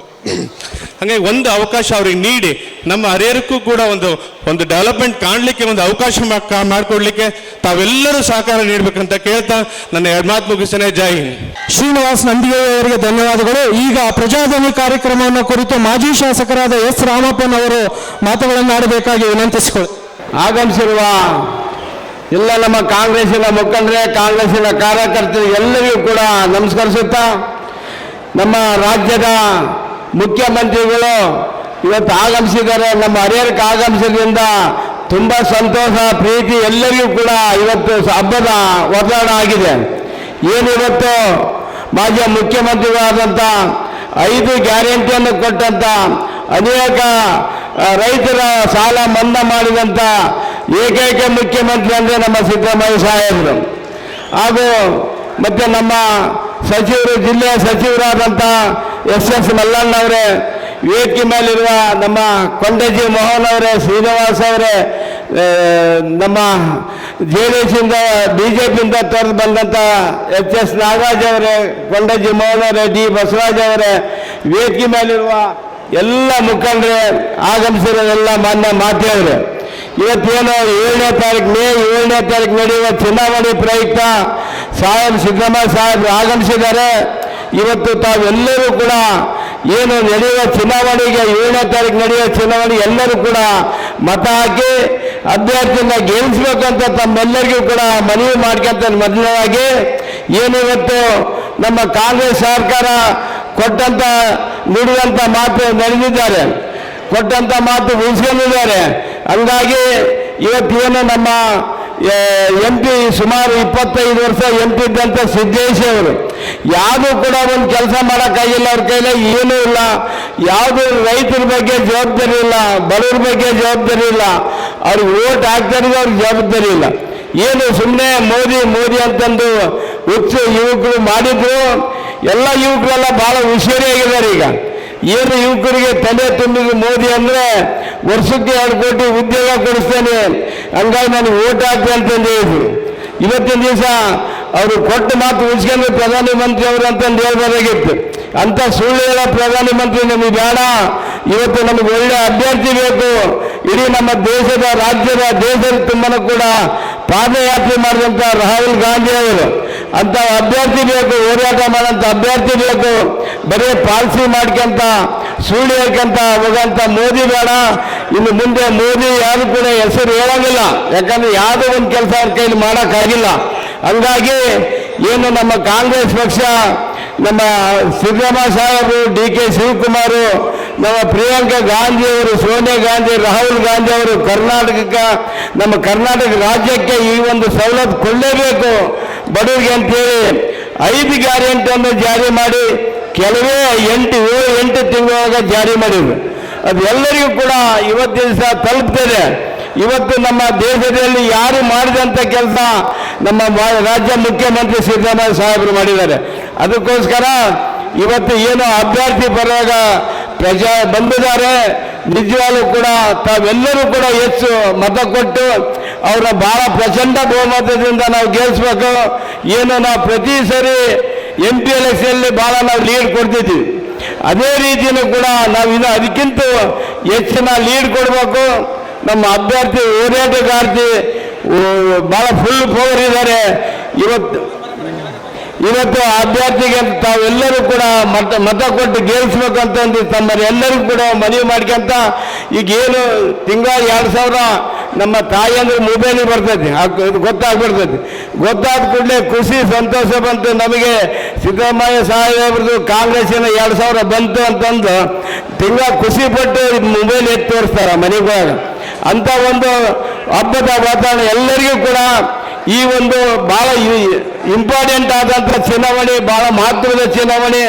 ತಾವು ಎಲ್ಲರೂ ಕೂಡ ಓಟ್ ಹಾಕ್ತೀರಿ. ತಾವು ಓಟ್ ಹಾಕೋದಲ್ದೇ ಎಲ್ಲರಿಗೂ ಕೂಡ ಮೇ 7ನೇ ತಾರೀಕು ಬೆಳಿಗ್ಗೆ 7 ಗಂಟೆಗೆ ಮತದಾನ ಚಾಲು ಆಗ್ತದೆ. 6 ಗಂಟೆ ತನಕ ತಾವು ಏನಿದ್ರು 10-11 ಗಂಟೆ ಒಳಗೆ ಎಲ್ಲ ನಮ್ಮ ಕಾಂಗ್ರೆಸ್ಸಿನ ಮತ ನಮ್ಮ ಕಾಂಗ್ರೆಸ್ ಅಭ್ಯರ್ಥಿಗೆ ಬೀಳಬೇಕು. ಕಾಂಗ್ರೆಸ್ ಅಭ್ಯರ್ಥಿ ಗುರ್ತಿಗೆ ಡಬ್ಬಿ ತುಂಬಬೇಕು. ತಾವೆಲ್ಲರೂ ಕೂಡ ಹೆಚ್ಚಿನ ರೀತಿ ಹೋರಾಟ ಮಾಡಿ 7ನೇ ತಾರೀಕಿಗೆ ತಾವು ಏನು ಮತ ಹಾಕ್ತಿರಲಿಲ್ಲ ಅದು ಮಹತ್ವದ್ದು. ಆ ಮತ 7ನೇ ತಾರೀಕಿಗೆ ಹಾಕಿದಂಥ ಮತ ಸಿದ್ದರಾಮಯ್ಯ ಸಾಹೇಬರಿಗೆ ಹಾಕ್ದಂಗೆ ದಯವಿಟ್ಟು ಎಲ್ಲರೂ ಕೂಡ ಅಭ್ಯರ್ಥಿ ಓಟ್ ಕೊಟ್ಟು ಕಾಂಗ್ರೆಸ್ ಗೆಲ್ಲಿಸ್ಬೇಕಂತ ತಮ್ಮೆಲ್ಲರ ಕೈ ಮುಗಿದು ಮಾತು ಮುಗಿಸ್ತೇನೆ. ಜೈ ಹಿಂದ್, ಜೈ ಕರ್ನಾಟಕ. ಮಾಜಿ ಶಾಸಕರಿಗೆ ಧನ್ಯವಾದಗಳು. ಈಗ ಕಾರ್ಯಕ್ರಮವನ್ನು ಉದ್ದೇಶಿಸಿ ಸಿಗ್ಬತ್ತುಲ್ಲಾ 2 ನಿಮಿಷ ಮಾತಾಡಬೇಕಾಗಿ ಕೇಳ್ಕೊಳ್ತಾ ಇದ್ದೀವಿ. अजीज़ान मिल्लत, आज हमारे हरिहर की धरती पे हमारे वज़ीर आला सिद्धरामैया जी और आए हुए हैं। वो हर जात के हर इसके हमारे लीडर हैं। उन्होंने जो चीज़ हमारे को ये करे हैं, कर्नाटक में कोई भी हमारे मुसलमानों को अब तक कोई भी वैसी चीज़ें नहीं थे। हमारे बच्चों को एजुकेशन के बारे में हर चीज़ के बारे में हमारे बारे में काळजी रखे सो हमारे सिद्धरामैया जी। और उसी के साथ अजीज़ान मिल्लत, इस बार का इलेक्शन बहुत अहम है।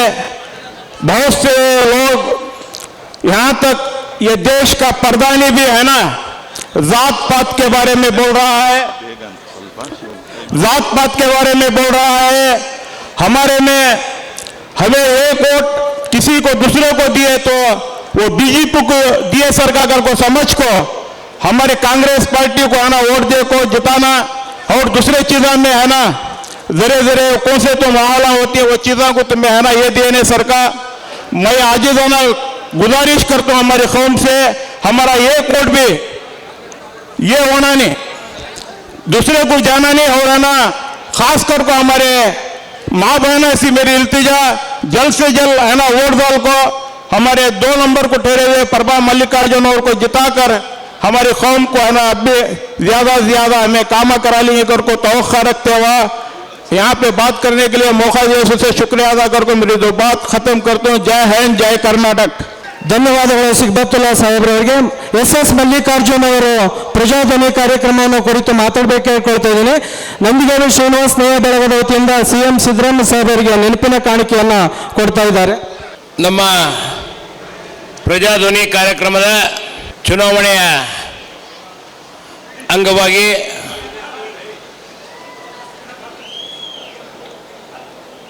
ಈ ಒಂದು ಕ್ಷೇತ್ರಕ್ಕೆ ಹರಿಹರ ಕ್ಷೇತ್ರಕ್ಕೆ ಆಗಮಿಸಿರುವಂಥ ಜನಪ್ರಿಯ ಮುಖ್ಯಮಂತ್ರಿಗಳು, ನಿಮ್ಮೆಲ್ಲರ ನೆಚ್ಚಿನ ನಾಯಕರು ಆದಂಥ ಸನ್ಮಾನ್ಯ ಶ್ರೀ ಸಿದ್ದರಾಮಯ್ಯನವರೇ, ಹಾಗೂ ಈಗ ತಾನೇ ತಮ್ಮನ್ನು ಉದ್ದೇಶಿಸಿ ಮಾತನಾಡಿದಂಥ ಮಾಜಿ ಶಾಸಕರು ಆತ್ಮೀಯರಾದಂಥ ರಾಮಪ್ಪನವರೇ, ಮತ್ತೊಬ್ಬರು ಆತ್ಮೀಯರಾದಂಥ ನಂದಿಗಾವಿ ಶ್ರೀನಿವಾಸರವರೇ, ಬ್ಲಾಕ್ ಕಾಂಗ್ರೆಸ್ನ ಅಧ್ಯಕ್ಷರಾದಂಥ ಹನುಮಂತಪ್ಪನವರೇ, ಅಬಿದಾಲಿ ಅವರೇ, ಹಾಗೂ ವೇದಿಕೆ ಮೇಲಿರುವಂಥ ನಮ್ಮ ರೇವಣ್ಣವರೇ, ಬಸಪ್ಪನವರೇ, ಕೃಷ್ಣ ಸಾಬ್ ಬೂತೆಯವರೇ, ಹಾಗೂ ನಮ್ಮ ಕಾಂಗ್ರೆಸ್ ಪಕ್ಷದ ನಾಯಕರುಗಳೇ, ನಮ್ಮ ಕಾಂಗ್ರೆಸ್ ಪಕ್ಷದ ಚುನಾಯಿತ ಪ್ರತಿನಿಧಿಗಳೇ, ಹಾಗೂ ಎಲ್ಲ ನಮ್ಮ ಪದಾಧಿಕಾರಿಗಳೇ, ಮತದಾರ ಬಂಧುಗಳೇ, ಮಾನ್ಯರೇ, ಹಾಗೂ ಮಹಿಳೆಯರೇ, ಹಾಗೂ ಎಲ್ಲ ನಮ್ಮ ಮಾಧ್ಯಮ ಮಿತ್ರರು, ಈಗ ತಾನೇ ಚುನಾವಣೆ ಪ್ರಚಾರದ ಅಂಗವಾಗಿ ನಮ್ಮ ಮುಖ್ಯಮಂತ್ರಿಗಳು ಹರಿಹರ ಕ್ಷೇತ್ರಕ್ಕೆ ಬಂದಿದ್ದಾರೆ. ಅದು ಅವರ ಈ ಚುನಾವಣೆಯ ಕೊನೆ ಭಾಷಣ ಆಗುತ್ತೆ. ಯಾಕೆಂದರೆ 5-6 ಗಂಟೆಗೆ ಮುಕ್ತಾಯ ಆಗಬೇಕು. ಈಗ ಮತ್ತಿಲ್ಲಿಂದ ಅವರು ಹುಬ್ಬಳ್ಳಿಗೆ ಹೋಗಬೇಕಾಗಿದೆ. ಆ ನಿಟ್ಟಿನಲ್ಲಿ ನಾನು ಜಾಸ್ತಿ ಮಾತನಾಡಲಿಕ್ಕೆ ಹೋಗೋದಿಲ್ಲ. ತಮಗೆ ಗೊತ್ತಿರೋ ವಿಚಾರ, ತಮಗೆಲ್ಲರಿಗೂ ಪರಿಚಿತ ನಾನು. ಅದ್ರಾಗೇನು ಯಾವ ಒಂದು ನಮ್ಮ ಹರಿಹರ ಕ್ಷೇತ್ರ, ದಾವಣಗೆರೆ ಕ್ಷೇತ್ರ ಎಲ್ಲ ಅಣ್ತಮ್ಮಗಳಿದ್ದಂಗೆ. ಈಗ ಮುಖ್ಯವಾಗಿ ಚುನಾವಣೆ ಅಂಗವಾಗಿ ನಮ್ಮ ಸರ್ಕಾರ ಏನು ಕೆಲಸ ಮಾಡಿದೆ, ಈ 8 ತಿಂಗಳಲ್ಲಿ ವಿವಿಧ ಯೋಜನೆಗಳನ್ನ ನಾವು ತಲುಪಿಸಿದ್ದೇವೆ. ನಮಗೆ ಮತವನ್ನು ಹಾಕ್ರಿ, ನಾವು ಕೆಲಸ ಮಾಡಿದ್ದೀವಿ, ನಮಗೆ ಮತವನ್ನು ಹಾಕ್ರಿ ಅಂತ ಕೇಳಲಿಕ್ಕೆ ಬಂದಿದ್ದೀವಿ.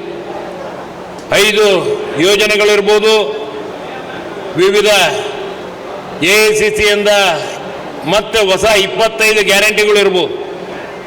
ಪ್ರತಿಯೊಂದು ಬಡವರಿಗೆ ತಲುಪಿಸೋ ಕೆಲಸವನ್ನು ನಮ್ಮ ರಾಜ್ಯ ಸರ್ಕಾರ ಮಾಡ್ತಾ ಇತ್ತು. ಮುಖ್ಯವಾಗಿ ನಮ್ಮ ಹರಿಹರ ಕ್ಷೇತ್ರದಲ್ಲಿ ಇನ್ನೂ ಸಾಕಷ್ಟು ಅಭಿವೃದ್ಧಿ ಹೊಂದಬೇಕಾಗಿದೆ. ಮುಖ್ಯವಾಗಿ ನೀರಾವರಿ ಯೋಜನೆಗಳಿಗೆ ಹೆಚ್ಚು ಒತ್ತನ್ನು ಕೊಡಬೇಕಾಗಿದೆ. ಹೊಳೆ ಮಗ್ಳಾಗ ಹಿಡ್ಕೊಂಡು ನಾವು ನೀರಿಗೆ ಪರದಾಡಬೇಕಾಗಿದೆ. ಅಂಥ ಒಂದು ಪರಿಸ್ಥಿತಿ ಉದ್ಭವಿಸಿದೆ. ಒಳ್ಳೆ ಒಂದು ಇನ್ಫ್ರಾಸ್ಟ್ರಕ್ಚರ್ ಮಾಡಿ, ಒಳ್ಳೆ ಒಂದು ಪ್ಲಾನಿಂಗ್ ಮಾಡಿ, ನಮ್ಮ ನಗರಗಳಿಗೆ ಮತ್ತು ಏತ ನೀರಾವರಿ ಯೋಜನೆಗಳಿಗೆ ಹೆಚ್ಚು ಒತ್ತನ್ನು ನಮ್ಮ ಸರ್ಕಾರ ಯಾವಾಗಲೂ ಕೊಟ್ಟಿದೆ, ಈ ಮುಂದೆ ಕೊಡುತ್ತೆ. ಮತ್ತು ಕೇಂದ್ರ ಸರ್ಕಾರದಿಂದ ಹೆಚ್ಚು ಅನುದಾನವನ್ನು ತಂದು ನಮ್ಮ ಜಿಲ್ಲೆಯಾದ್ಯಂತ ಒಳ್ಳೆಯ ಯೋಜನೆಗಳನ್ನ ಮಾಡಬೇಕಾಗಿದೆ. ತಮ್ಮೆಲ್ಲರ ಒಂದು ಅಭಿಲಾಷೆಯಂತೆ ಇವತ್ತು ನಮ್ಮ ಕಾಂಗ್ರೆಸ್ ಪಕ್ಷದ ಅಭ್ಯರ್ಥಿ ಒಳ್ಳೆ ಸೂಕ್ತವಾದಂಥ ಅಭ್ಯರ್ಥಿನೇ ನಿಲ್ಲಿಸಿದ್ದೀವಿ. ತಮ್ಮೆಲ್ಲರ ಒಂದು ಹೋರಾಟ ಭಾಳ ಮುಖ್ಯ. ಏನಿವತ್ತೆಲ್ಲ ಮುಗೀತು, 5ನೇ ತಾರೀಕು, ನಾಳೆ ಒಂದು ದಿವಸ, ನಾಡದ್ದು ಬೆಳಗ್ಗೆ ಚುನಾವಣೆ. ನಿಮ್ಮೆಲ್ಲರ ಒಂದು ಹೋರಾಟ, ಕಾರ್ಯಕರ್ತರು, ಪ್ರತಿಯೊಬ್ಬರು ಅಭಿಮಾನಿಗಳು, ಪ್ರತಿಯೊಬ್ಬರು ಹಿರಿಯರು, ಎಲ್ಲರೂ ತಾಯಂದರು, ಎಲ್ಲರೂ ಒಂದು ಹೋರಾಟವನ್ನು ಮಾಡಿ ಚುನಾವಣೆಯಲ್ಲಿ ನಮ್ಮ ಕಾಂಗ್ರೆಸ್ ಪಕ್ಷ ಹಾಕಿಕೊಟ್ಟಂಥ ಮಾರ್ಗದರ್ಶನ ಮತ್ತು ಹೆಚ್ಚಿನ ಕೆಲಸ ಕಾರ್ಯಗಳನ್ನು ಮಾಡಿದ್ದೀವಿ ಅಂತಂದು ಪ್ರತಿಯೊಂದು ಮನೆಗೆ ತಲುಪಿಸಿ, ಏನೇ ಸಣ್ಣ ಪುಟ್ಟ ಭೇದ ಭಾವ ಇದ್ರೂ ಸೈಡಿಗೆ ಹೊಡೆದು ಬಿಡ್ರಿ. ಇನ್ನೊಂದು ದಿವಸ ಎಲ್ಲರೂ ಒಗ್ಗಟ್ಟಿನಿಂದ ನಮ್ಮ ಕಾಂಗ್ರೆಸ್ ಪಕ್ಷಕ್ಕೆ ಮತವನ್ನು ಹಾಕಿಸಬೇಕು. ತಮ್ಮೆಲ್ಲರ ಒಂದು ಆಶೀರ್ವಾದ ನಮ್ಮ ಕಾಂಗ್ರೆಸ್ ಪಕ್ಷದ ಅಭ್ಯರ್ಥಿ ಮೇಲೆ ಬೇಕು. ಹಿಂದಿನಿಂದಲೂ ನೀವು ಕಾಂಗ್ರೆಸ್ಗೆ ಹೆಚ್ಚಿನ ಮತವನ್ನು ಹಾಕಿ ಹೆಚ್ಚು ಲೀಡನ್ನು ಕೊಟ್ಟಿದ್ದೀರಿ.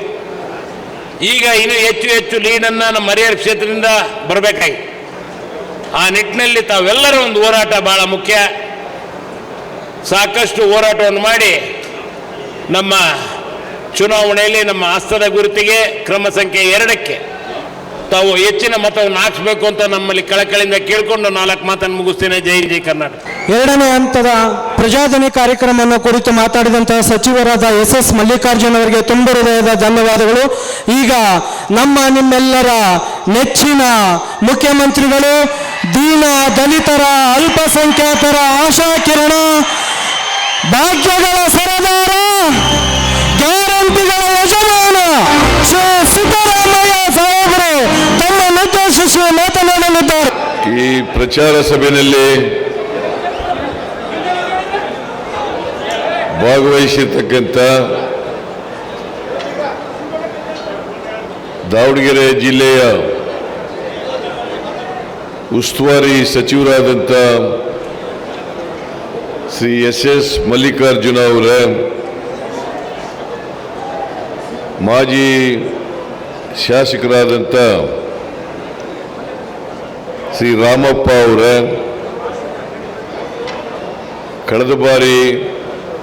ಕಳೆದ ವಿಧಾನಸಭಾ ಚುನಾವಣೆಯಲ್ಲಿ ನಮ್ಮ ಪಕ್ಷದ ಅಭ್ಯರ್ಥಿಯಾಗಿದ್ದಂಥ ಶ್ರೀ ಶ್ರೀನಿವಾಸ್ ಅವರ,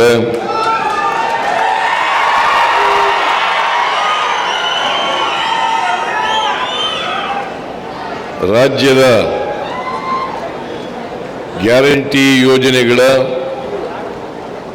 ಅನುಷ್ಠಾನ ಸಮಿತಿಯ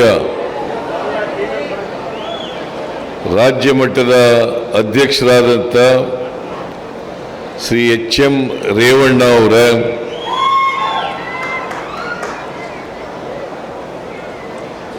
ಮಾಜಿ ಸಚಿವರಾದಂಥ R ಶಂಕರ್ ಅವರ,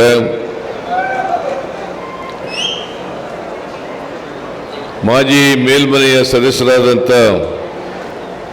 ಮೋಹನ್ ಕೊಂಡಜ್ಜಿ ಅವರ, HS ನಾಗರಾಜ್ ಅವರ,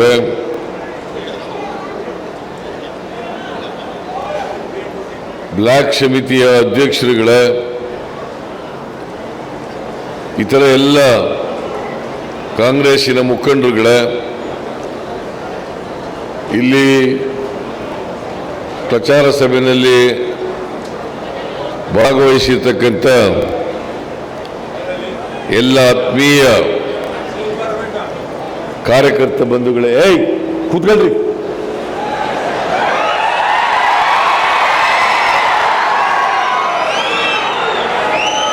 ಆತ್ಮೀಯ ಕಾರ್ಯಕರ್ತ ಬಂಧುಗಳೇ,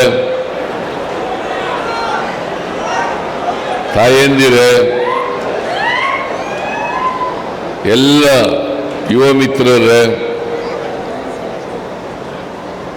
ಮಾಧ್ಯಮದ ಗೆಳೆಯರೇ,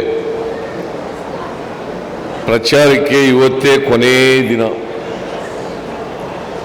6 ಗಂಟೆಗೆ ಪ್ರಚಾರ ಮುಗಿಬೇಕು. ಆಮೇಲೆ ಬಹಿರಂಗ ಪ್ರಚಾರನ ಮಾಡಾಗಿಲ್ಲ. ಅದರ ಅಭ್ಯರ್ಥಿ ಮನೆ ಮನೆಗೆ ಹೋಗಿ ವೋಟ್ ಕೇಳ್ತಕ್ಕಂಥದ್ದಕ್ಕೆ ಅವಕಾಶ ಇದೆ. ಅಭ್ಯರ್ಥಿ ಮಾಡಬಹುದು, ಆದರೆ ಬೇರೆಯವರು ಯಾರು ಕೂಡ ಹೊರಗಡೆಯವರು ನಾವು ಯಾರು ಕೂಡ ಈ ಕ್ಷೇತ್ರದಲ್ಲಿ ಇರಾಗಿಲ್ಲ ಮತ್ತು ಪ್ರಚಾರ ಭಾಷಣ ಮಾಡಾಗಿಲ್ಲ. ಅದರಿಂದ ನಾನು 5:15 ಇಲ್ಲಿಂದ ಬಿಡಬೇಕು. ಯಾಕಂದರೆ ಇಲ್ಲಿಂದ ನಾನು ಹುಬ್ಬಳ್ಳಿಗೆ ಹೋಗಿ ಹುಬ್ಬಳ್ಳಿಯಿಂದ ಬೆಂಗಳೂರಿಗೆ ಹೋಗಬೇಕು. ಸುಮಾರು ದಿನಗಳಿಂದ, ಸುಮಾರು 1 ತಿಂಗಳಿಂದ 2 ಹಂತದ ಚುನಾವಣೆಗಳಲ್ಲಿ ಸ್ಪರ್ಧೆ ಮಾಡಿರ್ತಕ್ಕಂಥ ನಮ್ಮ ಪಕ್ಷದ ಅಭ್ಯರ್ಥಿಗಳ ಪರವಾಗಿ ಪ್ರಚಾರ ಮಾಡ್ತಾ ಇದ್ದೀನಿ. ನಮ್ಮ ಪಕ್ಷದ ಅಭ್ಯರ್ಥಿಗಳಿಗೆ ಆಶೀರ್ವಾದ ಮಾಡಬೇಕು ಅಂತ ಕೇಳ್ಕೊಳ್ತಾ ಇದ್ದೀನಿ. ನಾನು ಹರಿಹರಕ್ಕೆ ಅನೇಕ ಸಾರಿ ಬಂದಿದ್ದೀನಿ. ರಾಮಪ್ಪ MLA ಇದ್ದಾಗ ಬಂದಿದ್ದೀನಿ,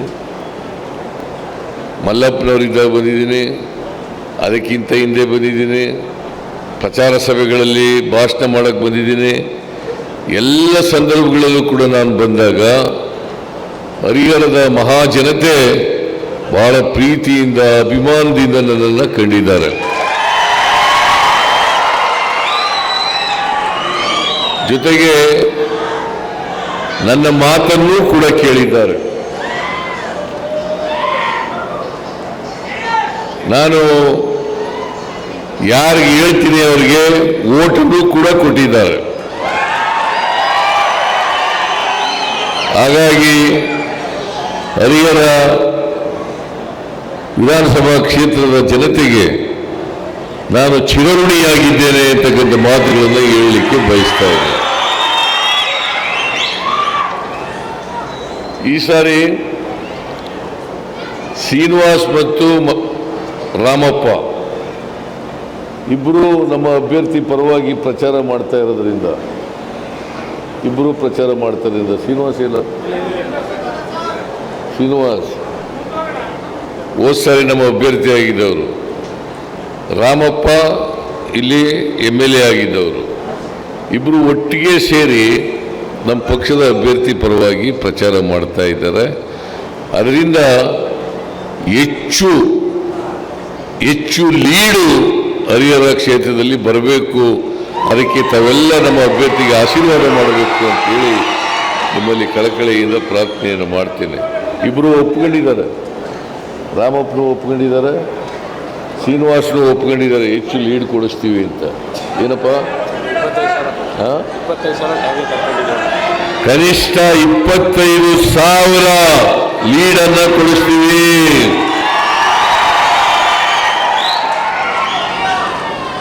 ಆಮೇಲೆ ರಾಜ್ಯದಲ್ಲಿ ನಮ್ಮ ಸರ್ಕಾರ ಇದೆ, ನಾನೇ ಮುಖ್ಯಮಂತ್ರಿ.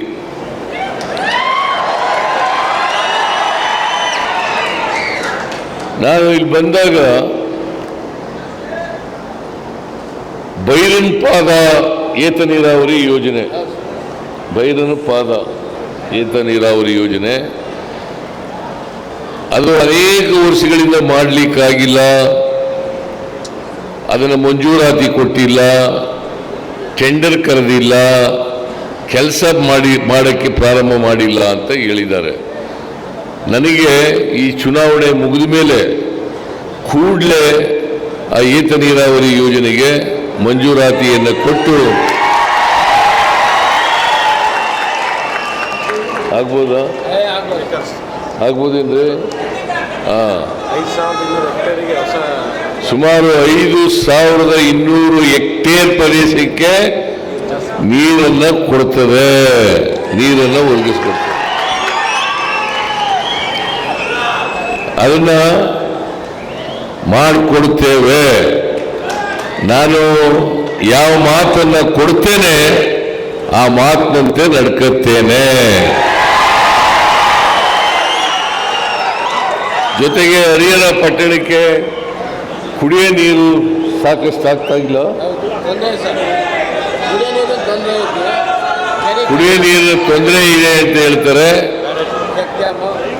ಚೆಕ್ ಡ್ಯಾಮ್ ಮಾಡಿಕೊಡ್ಬೇಕು ಅಂತ ಹೇಳ್ತಾ ಇದ್ದಾರೆ. ಅದನ್ನು ಕೂಡ ಮಾಡಿಕೊಳ್ಳೋಣ.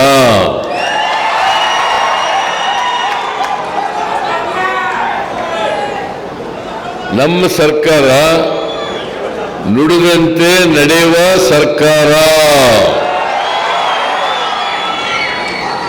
ನಾವು ಏನ್ ಮಾತು ಕೊಡ್ತೀವಿ ಆ ಮಾತಿನಂತೆ ನಡ್ಕತ್ತೀವಿ.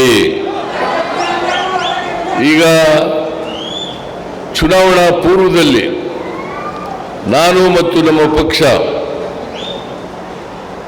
ಈ ರಾಜ್ಯದ ಜನರಿಗೆ ನಾವು ಅಧಿಕಾರಕ್ಕೆ ಬಂದರೆ 5 ಗ್ಯಾರಂಟಿಗಳನ್ನ ಜಾರಿ ಮಾಡ್ತೇವೆ ಅಂತ ಹೇಳಿದ್ದು.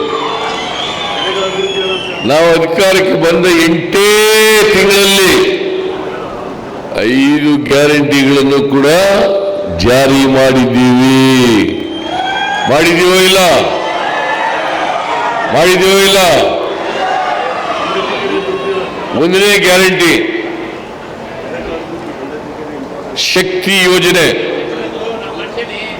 ಎರಡನೇ ಗ್ಯಾರಂಟಿ ಅನ್ನಭಾಗ್ಯ, ಮೂರನೇ ಗ್ಯಾರಂಟಿ ಗೃಹ ಯೋಜನೆ, ನಾಲ್ಕನೇ ಗ್ಯಾರಂಟಿ ಗೃಹ ಲಕ್ಷ್ಮಿ, 5ನೇ ಗ್ಯಾರಂಟಿ ಯುವ ನಿಧಿ. 5 ಜಾರಿಯಾಗಿದೆಯೋ ಇಲ್ಲ?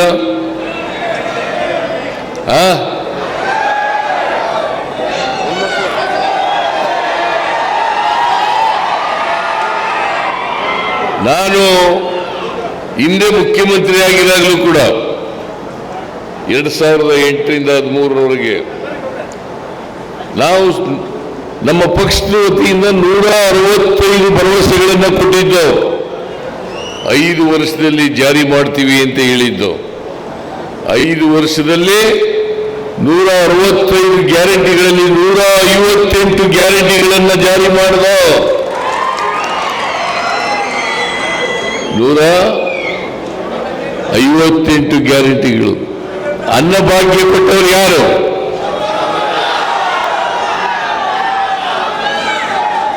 ಕ್ಷೀರಭಾಗ್ಯ ಕೊಟ್ಟವರು ಯಾರು? ಕ್ಷೀರಭಾಗ್ಯ ಕೊಟ್ಟವರು ಯಾರು? ವಿದ್ಯಾಸಿರಿ ಕೊಟ್ಟವರು ಯಾರು? ಸಾಲ ಮನ್ನಾ ಮಾಡಿದವರು ಯಾರು? ಇಂದಿರಾ ಕ್ಯಾಂಟೀನ್ ಮಾಡಿದವರು ಯಾರು? ಮೈತ್ರಿ ಮನಸ್ವಿನಿ ಮಾಡಿದವರು ಯಾರು? ಶಿವಭಾಗ್ಯ ಕೊಟ್ಟವರು ಯಾರು? ಶಾದಿ ಭಾಗ್ಯ ಕೊಟ್ಟವರು ಯಾರು? ಈ ತರ ಯಾವುದಾದ್ರೂ ಭಾರತೀಯ ಜನತಾ ಪಕ್ಷದವರು ಹೇಳಿ ನೋಡೋಣ.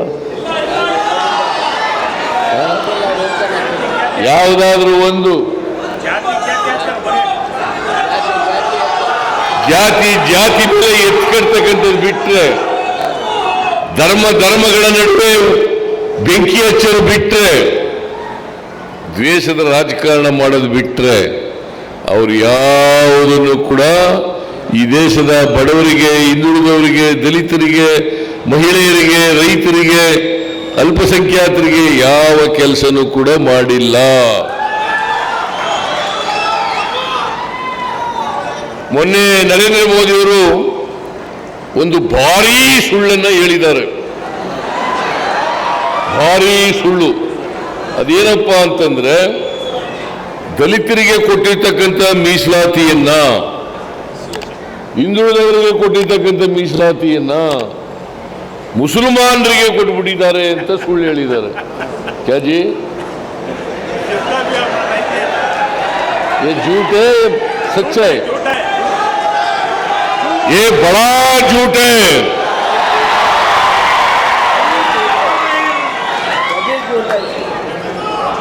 ಇಷ್ಟು ಈ ದೇಶದಲ್ಲಿ ಇಷ್ಟೊಂದು ಸುಳ್ಳು ಹೇಳಿದಂತ ಪ್ರಧಾನಮಂತ್ರಿಗಳು ಯಾರೂ ಬಂದಿರಲಿಲ್ಲ.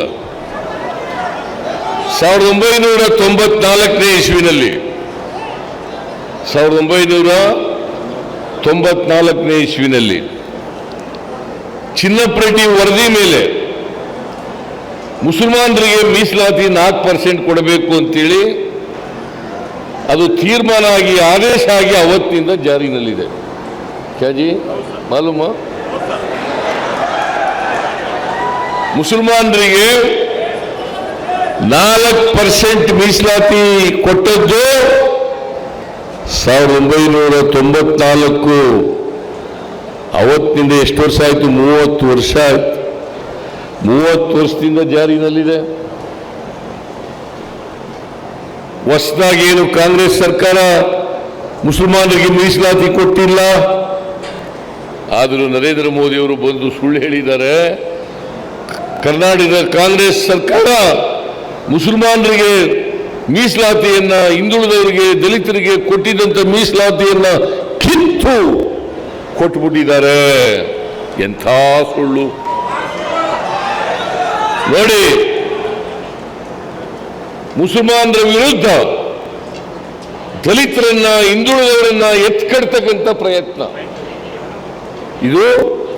ಇವರಿಬ್ಬರು ಕಚ್ಚಾಡ್ಲಿ ಅಂತೇಳಿ ನಮ್ಮ ದೇಶದಲ್ಲಿ 100% ಮೀಸಲಾತಿ ಇದ್ರೆ, 100% ಕೆಲಸ ಕೊಡೋದಿದ್ರೆ, ಸಂವಿಧಾನದ ಪ್ರಕಾರ 50% ಹಿಂದುಳಿದವರಿಗೆ, ದಲಿತರಿಗೆ ಕೊಡಬೇಕು ಅಂತ ಇದೆ, ಮುಸಲ್ಮಾನರಿಗೆ ಕೊಡಬೇಕು ಅಂತ ಇದೆ. ಅದರಲ್ಲಿ 10% ಮೀಸಲಾತಿಯನ್ನ ಮೇಲ್ಜಾತಿಯವರಿಗೆ, ಎಕನಾಮಿಕಲಿ ವೀಕರ್ ಸೆಕ್ಷನ್ಸ್ ಅವ್ರಿಗೆ ಕೊಡ್ತಕ್ಕಂಥ ಪ್ರಯತ್ನವನ್ನ ನರೇಂದ್ರ ಮೋದಿ ಅವರು ಮಾಡಿದ್ರು. ಸಂವಿಧಾನದಲ್ಲಿ ಅದಿಲ್ಲ. ಸಂವಿಧಾನದಲ್ಲಿ ಆರ್ಟಿಕಲ್ 15, ಆರ್ಟಿಕಲ್ 16 ಏನು ಹೇಳ್ತದೆ ಅಂತಂದ್ರೆ, ಯಾರು ಸಾಮಾಜಿಕವಾಗಿ, ಶೈಕ್ಷಣಿಕವಾಗಿ ಹಿಂದುಳಿದಿದ್ದಾರೆ, ಸಾಮಾಜಿಕವಾಗಿ, ಶೈಕ್ಷಣಿಕವಾಗಿ ಹಿಂದುಳಿದಿದ್ದಾರೆ, ಅಲ್ಲಿ ಎಲ್ಲೂ ಕೂಡ ಜಾತಿ, ಧರ್ಮ ಅಂತ ಹೇಳಿಲ್ಲ. ಯಾರೇ ಆಗಿರಲಿ, 140 ಕೋಟಿ ಜನಸಂಖ್ಯೆ ಇದೆ ಈ ದೇಶದಲ್ಲಿ. 140 ಕೋಟಿ ಜನಸಂಖ್ಯೆಯಲ್ಲಿ ಯಾರು ಶೈಕ್ಷಣಿಕವಾಗಿ ಹಿಂದುಳಿದಿದ್ದಾರೆ, ಯಾರು ಸಾಮಾಜಿಕವಾಗಿ ಹಿಂದುಳಿದಿದ್ದಾರೆ, ಅವರೆಲ್ಲರೂ ಕೂಡ ಮೀಸಲಾತಿಗೆ ಅರ್ಹರು. ನಮ್ಮ ಸಂವಿಧಾನ ಏನು ಹೇಳ್ತದೆ? ಸಮಾನವಾಗಿ ಎಲ್ಲರಿಗೂ ಅವಕಾಶವನ್ನು ಕಲ್ಪಿಸಿಕೊಡ್ಬೇಕು, ಸಮ ಸಮಾಜವನ್ನು ನಿರ್ಮಾಣ ಮಾಡಬೇಕು. ಇದು ಸಂವಿಧಾನ ಹೇಳೋದಲ್ಲ. ಬಾಬಾ ಸಾಹೇಬ್ ಅಂಬೇಡ್ಕರ್ ಅವರು ನಮಗೆ ಕೊಟ್ಟಿರ್ತಕ್ಕಂಥ ಸಂವಿಧಾನದಲ್ಲಿ ಏನು ಹೇಳಿದೆ ಅಂತಂದ್ರೆ, ಆಮೇಲೆ ನನಗೆ ಗೊತ್ತಿಲ್ಲ ಈ ನರೇಂದ್ರ ಮೋದಿ ಅವರಿಗೆ ಸಂವಿಧಾನ ಓದ್ಕೊಂಡಿದ್ದಾರೋ ಇಲ್ವೋ ಗೊತ್ತಿಲ್ಲ ನನಗಂತ. ಓದ್ಕೊಂಡಿದ್ರೆ ಈ ತರ ಸುಳ್ಳು ಹೇಳ್ತಿರ್ಲಿಲ್ಲ. ಅವರು ಓದ್ಕೊಂಡೇ ಇಲ್ಲ. ನಾವು ಏನಾದರೂ ಸಂವಿಧಾನದಲ್ಲಿ ಈಗ 50% ಜನರಲ್ ಮೆರಿಟ್ಗೆ ಅಂತ ಇದೆ, 50% ದಲಿತರಿಗೆ, ಹಿಂದುಳಿದವರಿಗೆ, ಅಲ್ಪಸಂಖ್ಯಾತರಿಗೆ ಅಂತ ಇದೆ. ಅದನ್ನು ಹೆಚ್ಚು ಮಾಡ್ತೀವಿ ಅಂತ ಹೇಳಿದೀವೋ ಹೊರತು, 50% 75% ಮಾಡ್ತೀವಿ ಅಂತ ಹೇಳಿದೀವೋ ಹೊರತು, ದಲಿತರಿಗೆ ಕೊಟ್ಟಿರ್ತಕ್ಕಂಥ ಮೀಸಲಾತಿಯನ್ನ, ಹಿಂದುಳಿದವರು ಕೊಟ್ಟಿರ್ತಕ್ಕಂಥ ಮೀಸಲಾತಿಯನ್ನ ಕಿತ್ತು ಮುಸಲ್ಮಾನರು ಕೊಡ್ತೀವಿ ಅಂತ ಎಲ್ಲಿ ಹೇಳಿದ್ದೀವಿ? ಅದನ್ನೇನಾದ್ರು ಎಲ್ಲರೂ ಕಾಂಗ್ರೆಸ್ ಪಕ್ಷ ಹೇಳಿದ್ರೆ ನಾನು ನರೇಂದ್ರ ಮೋದಿ ಅವರನ್ನ ಟೀಕೆ ಮಾಡೋದನ್ನ ಬಿಟ್ಬಿಡ್ತೀನಿ ಅಂತ. ಎಲ್ಲೂ ಕೂಡ ಹೇಳಿಲ್ಲ. ಮತ್ತೆ ಯಾವಾಗಲೂ ನೀವು ಯೋಚನೆ ಮಾಡಬೇಕು, ಈ ನರೇಂದ್ರ ಮೋದಿ ಅವರು, ಅವ್ರ ಪಕ್ಷ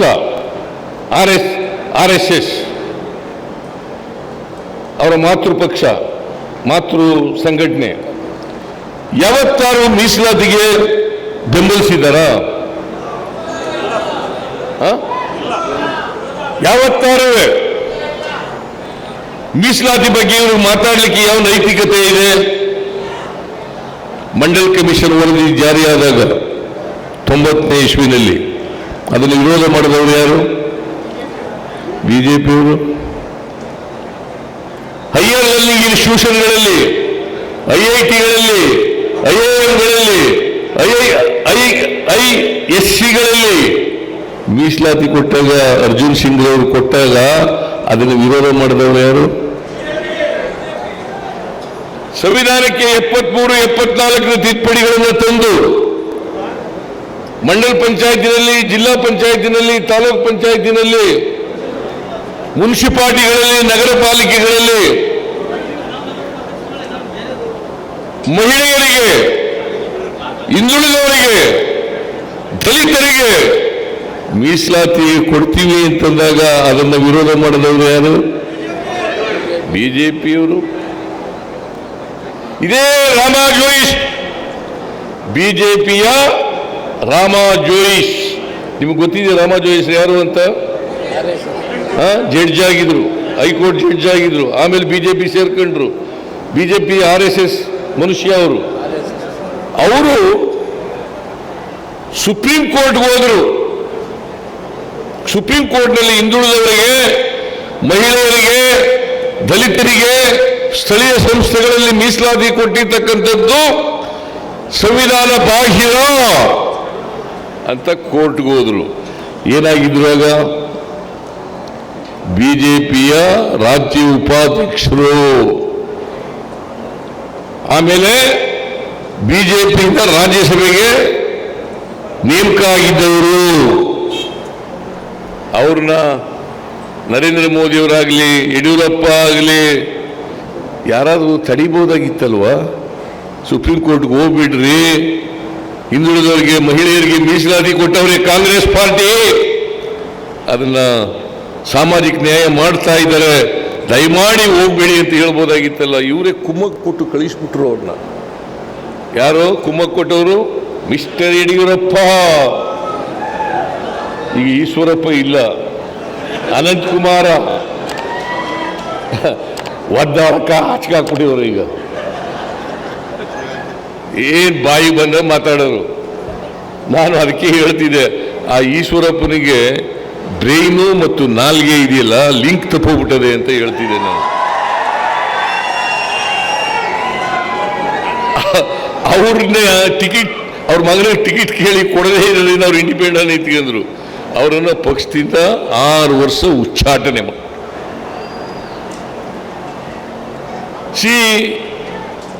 ರಾಮಾ ಜೋಯಿಸರು ಈ ಮೀಸಲಾತಿಯನ್ನು ವಿರೋಧ ಮಾಡಿ ಸುಪ್ರೀಂ ಕೋರ್ಟ್ನಲ್ಲಿ ಪ್ರಶ್ನೆ ಮಾಡಿದ್ರು.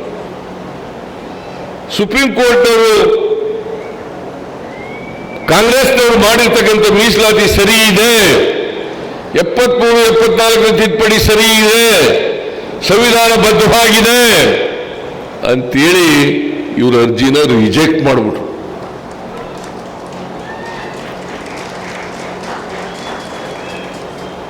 ನಲ್ಲಿ ಅಲ್ಲ, BCMA ನಲ್ಲಿ ಮುಸಲ್ಮಾನರು ಕೂಡ ಸೇರಿದ್ರು.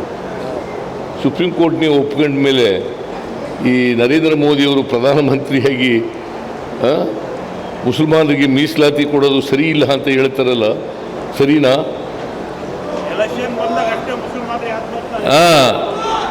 ಎಲೆಕ್ಷನ್ ಬಂದಾಗ ಏನ್ ಮಾತೆತ್ತಿದ್ರೆ ಸಬ್ಕ ಸಾಥ್ ಸಬ್ಕ ವಿಕಾಸ್ ಸಬ್ಕ ವಿಶ್ವಾಸ್ ಅಂತ ಹೇಳಿದ್ರು. ಆಮೇಲೆ ಟೋಪಿ ಹಾಕೊಂಡಿರೋರು ಬರಬೇಡಿ, ಗಡ್ಡ ಬಿಟ್ಟಿರೋರು ಬರಬೇಡಿ, ಬುರ್ಕ ಹಾಕೊಂಡಿರೋರು ಬರಬೇಡಿ ಅಂತ ಹೇಳ್ತಾರಲ್ಲ. ಇವ್ರಿಗೆ ಯಾವ ನೈತಿಕತೆ ಇದೆ ಹೇಳಪ್ಪ? ಏನಯ್ಯ ರಾಮಪ್ಪ, ಇವ್ರಿಗೇನಾದ್ರು ನೈತಿಕತೆ ಇದೆಯಾ? ನರೇಂದ್ರ ಮೋದಿಯವರು ಪ್ರಧಾನಮಂತ್ರಿಯಾಗಿ 10 ವರ್ಷ ಆಯ್ತು. ಏನಾದ್ರು ಹೇಳದ್ದನ್ನ ಮಾಡಿಕೊಟ್ಟಿದ್ದಾರಾ? ಹೇಳಿ ನೋಡೋಣ. ಹೇಳದ್ದು ಒಂದಾದ್ರೂ ಮಾಡಿದ್ದೀವಿ ಅಂತ ಹೇಳಿ ನೋಡೋಣ. 10 ವರ್ಷ ಪ್ರಧಾನಮಂತ್ರಿಯಾಗಿ ಸಮಾಜಕ್ಕೆ ಏನ್ ಮಾಡಿದರೆ ಹೇಳಿ ನೋಡು. ಅವ್ರು ಮಾಡಿರೋದು ಯಾರಿಗಪ್ಪ ಅಂತಂದ್ರೆ ಅಂಬಾನಿಗೆ, ಅದಾನಿಗೆ. ರೈತರು ಸಾಲ ಮನ್ನಾ ಮಾಡಿ ಅಂತ ಹೇಳಿದ್ರು. 10 ವರ್ಷದಲ್ಲಿ 1 ರೂಪಾಯಿ ಸಾಲ ಮನ್ನಾ ಮಾಡಲಿಲ್ಲ. ಆದ್ರೆ ಯಾರು ಸಾಲ ಮನ್ನಾ ಮಾಡಿದ್ರು ಗೊತ್ತಾ? ಅದಾನಿ, ಅಂಬಾನಿ ಅಂತ ಬೇರೆ ಬೇರೆ ಕೈಗಾರಿಕೋದ್ಯಮಿಗಳಿದ್ವಲ್ಲ, ಅವರಿಗೆ 16 ಲಕ್ಷ ಕೋಟಿ, 1 ಕೋಟಿ 2 ಕೋಟಿ ಎಲ್ಲ, 16 ಲಕ್ಷ ಕೋಟಿ ಸಾಲವನ್ನ ಮನ್ನಾ ಮಾಡಿದ್ರು. ಇದು ನ್ಯಾಯನಾ? ಇದು ರೈತರ ದೇಶ ಅಂತ ಹೇಳ್ತೀವಿ, ರೈತರು ಅನ್ನದಾತರು ಅಂತ ಹೇಳ್ತೀವಿ, ರೈತರು ಆಹಾರ ಉತ್ಪಾದನೆ ಮಾಡಿದ್ರೆ ನಾವು ಬದುಕಕ್ಕಾಗಲ್ಲ ಅಂತ ಹೇಳ್ತೀವಿ. ರೈತರಿಗೆ ಸಾಲ ಮನ್ನಾ ಮಾಡಲಿಲ್ಲ. ಆದರೆ ಕೈಗಾರಿಕೋದ್ಯಮಿಗಳ ಸಾಲವನ್ನು ಮನ್ನಾ ಮಾಡಿದ್ರು. ಈಗ ನೀವು ಹೇಳಿ, ನರೇಂದ್ರ ಮೋದಿಯವರು ಶ್ರೀಮಂತರ ಪರವಾಗಿದ್ದಾರಾ, ಬಡವರ ಪರವಾಗಿದ್ದಾರಾ?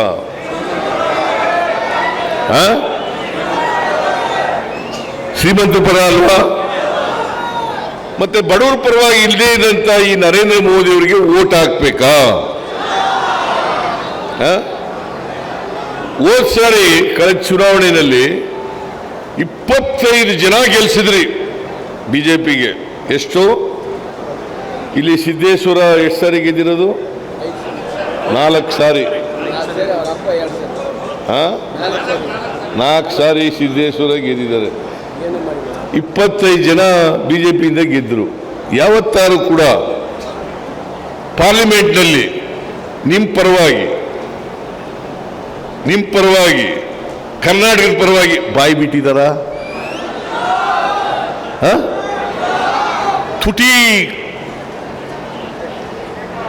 ತುಟಿ ಅಂಟಿಸ್ಕೊಂಡು ಕೂತಿರ್ತಿದ್ರು ಯಾವಲ್ಲೂ. ಅಯ್ಯೋ ಪಾರ್ಲಿಮೆಂಟ್ಗೆ ಹೋಯ್ತಿದ್ರೋ ಇಲ್ಲೋ ಗೊತ್ತಿಲ್ಲ ನನಗೆ. ಪಾರ್ಲಿಮೆಂಟ್ಗೆ ಹೋಯ್ತಿದ್ರೋ ಇಲ್ಲೋ ಗೊತ್ತಿಲ್ಲ. ಇಂಥವ್ರನ್ನ ಮತ್ತೆ ಗಳಿಸ್ಬೇಕಾ? ಅವರು ಬಿಜೆಪಿಯವರು ರಿಜೆಕ್ಟ್ ಮಾಡಿಬಿಟ್ಟಿದ್ದಾರೆ. ನಿನ್ನ ಕೈಲಿ ಆಗಲ್ಲ ಬಿಡಪ್ಪ, ನೀ ಸೋತ್ಬಿಡ್ತೀಯ ಅಂತೇಳಿ ಕೈಕಾಲು ಕಟ್ಕೊಂಡು ಯಡಿಯೂರಪ್ಪನಿಗೆ ಅವ್ರ ಹೆಂಡತಿಗೆ ಟಿಕೆಟ್ ತಗೊಂಡಿದ್ದಾರೆ. ಗಾಯತ್ರಿ, ಸಿದ್ದೇಶ್. ಈ ಸಿದ್ದೇಶ ಮಾತಾಡಲಿಲ್ಲ ಅಂತಂದ್ರೆ ಪಾಪ ಅಮ್ಮ ಅಡಿಗೆ ಮಾಡ್ಕೊಂಡಿದ್ದವರು ಮಾಡ್ತಾರ? ಹೇಳಿ, ನೀವೇ ಹೇಳಿ. ಹೊರಗೆ ಬಂದಿರಲಿಲ್ವಂತೆ. ನೋಡಿ, ನಮ್ಮ ರಾಮಪ್ಪ ಹೇಳ್ತಾ ಇದ್ದಾರೆ, ಹೊರಗಡೆ ಬಂದಿರಲಿಲ್ಲ ಅಂತವ್ರಿಗೆ ಟಿಕೆಟ್ ಕೊಟ್ಟಿದ್ದಾರಲ್ಲ ಬಿಜೆಪಿಯವರು. ಈ ಬಿಜೆಪಿಯವರಿಗೆ ಸೋಲ್ತೀವಿ ಅಂತ ಗೊತ್ತಾಗ್ಬಿಟ್ಟದೆ. ಅದಕ್ಕೆ ಸಿದ್ದೇಶ್ವರಿಗೆ ಟಿಕೆಟ್ ಕೊಡಲಿಲ್ಲ, ಸೋತ್ಬಿಡ್ತಾರೆ ಅಂತೇಳಿ. ಆಮೇಲೆ ಇಡೀ ರಾಜ್ಯದಲ್ಲಿ 12 ಜನ ಬದಲಾವಣೆ ಮಾಡಿದ್ರು. ಗೆಲ್ತೀವಿ ಏನಾಗಿದ್ರೆ ಯಾಕೆ ಅದನ್ನ 12 ಜನಕ್ಕೆ ಬದಲಾವಣೆ ಮಾಡಿದ್ರು? ಗೆಲ್ತೀವಿ ಏನಾಗಿದ್ರೆ 12 ಜನಕ್ಕೆ ಬದಲಾವಣೆ ಮಾಡಿದ್ರು. ಇಡೀ ರಾಜ್ಯದಲ್ಲಿ ಎಲ್ಲ ಸೋಲ್ತಾರೆ ಅಂತ ಬದಲಾವಣೆ ಮಾಡಿದ್ರು. ಸೋಲ್ತಾರೆ ಅಂತ ಬದಲಾವಣೆ ಮಾಡಿದ್ರು. ಇಡೀ ದೇಶದಲ್ಲಿ 100 ಜನರಿಗೂ ಹೆಚ್ಚು ಜನರಿಗೆ ಸಿಟ್ಟಿಂಗ್ ಎಂಪಿಗಳಿಗೆ ಬದಲಾವಣೆ ಮಾಡಿದ್ರು. ಅಂದ್ರೆ ಅದರ ಅರ್ಥ ಏನಪ್ಪ ಅಂತಂದ್ರೆ, there is a strong anti-incumbency against the sitting MPs. Strong anti-incumbency against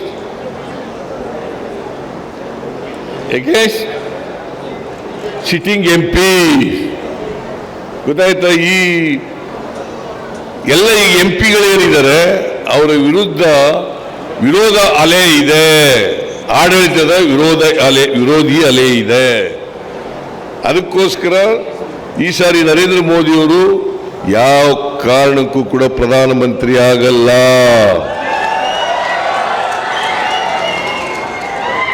solar guarantee BJP.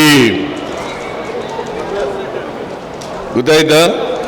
Solar guarantee. ಅದಕ್ಕೆ ಸೋಲ್ತೀವಿ ಅಂತ ಗೊತ್ತಾಗ್ಬಿಟ್ಟಿದೆ ನರೇಂದ್ರ ಮೋದಿ ಅವರಿಗೆ. ಅದಕ್ಕೆ ಹತಾಶರಾಗಿ, ಡೆಸ್ಪರೇಟ್ ಆಗಿ ಬಾಯಿ ಬಂದಂತೆ ಮಾತಾಡ್ತಾರೆ.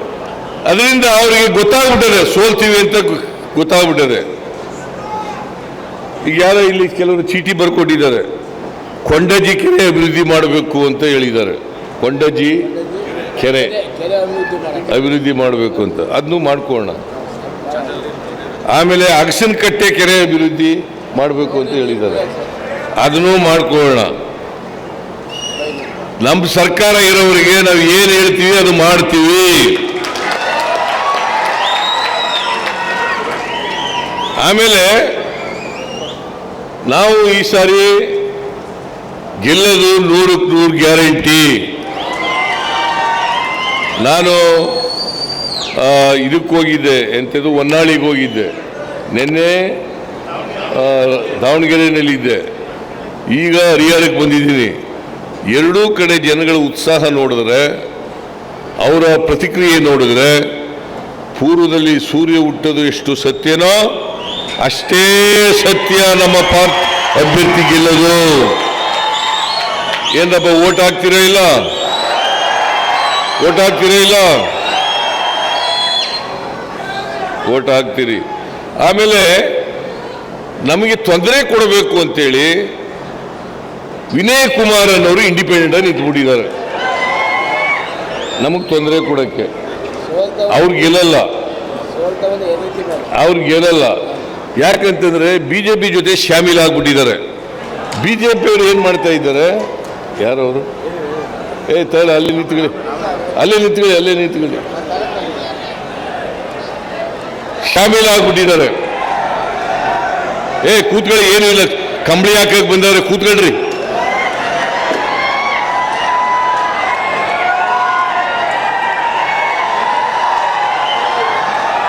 ವಿನಯ್ ಕುಮಾರ್ ಅಂತೇಳಿ ಬಿಜೆಪಿ ಜೊತೆ ಸೇರ್ಕೊಂಡು ಪಾರ್ಲಿಮೆಂಟಿಗೆ ಇಂಡಿಪೆಂಡೆಂಟ್ ಆಗಿ ನಿಂತಿದ್ದಾನೆ. ಪಾರ್ಲಿಮೆಂಟ್ ಎಲೆಕ್ಷನ್ಗೆ ಇಂಡಿಪೆಂಡೆಂಟ್ ಆಗಿ ನಿಂತಿದ್ದಾನೆ. ಅವನು 6 ತಿಂಗಳಲ್ಲಿ ನಮ್ಮ ಪಕ್ಷಕ್ಕೆ ಸೇರ್ಕೊಂಡ. ನಾನು ಹೇಳಿದೆ, ಈ ಸಾರಿ ಬೇಡಪ್ಪ, ಮುಂದಿನ ಸಾರಿ ಎಲ್ಲರೂ ಕೊಡೋಣ, ನಿನಗೆ ಏನಾದ್ರು ಸಹಾಯ ಮಾಡೋಣ ಅಂತ ಹೇಳಿದೆ. ಕೇಳಲಿಲ್ಲ. ನಾನು ನಿರಂಜನ ಸ್ವಾಮೀಜಿಗೆ ಹೇಳಿದ್ದೆ. ಆ ನಿರಂಜನ ಸ್ವಾಮೀಜಿಯವರು ಕರ್ಕೊಬಂದರು ನಮ್ಮ ಮನೆಗೆ, ವಿನಯ್ ಕುಮಾರ್ಗೆ.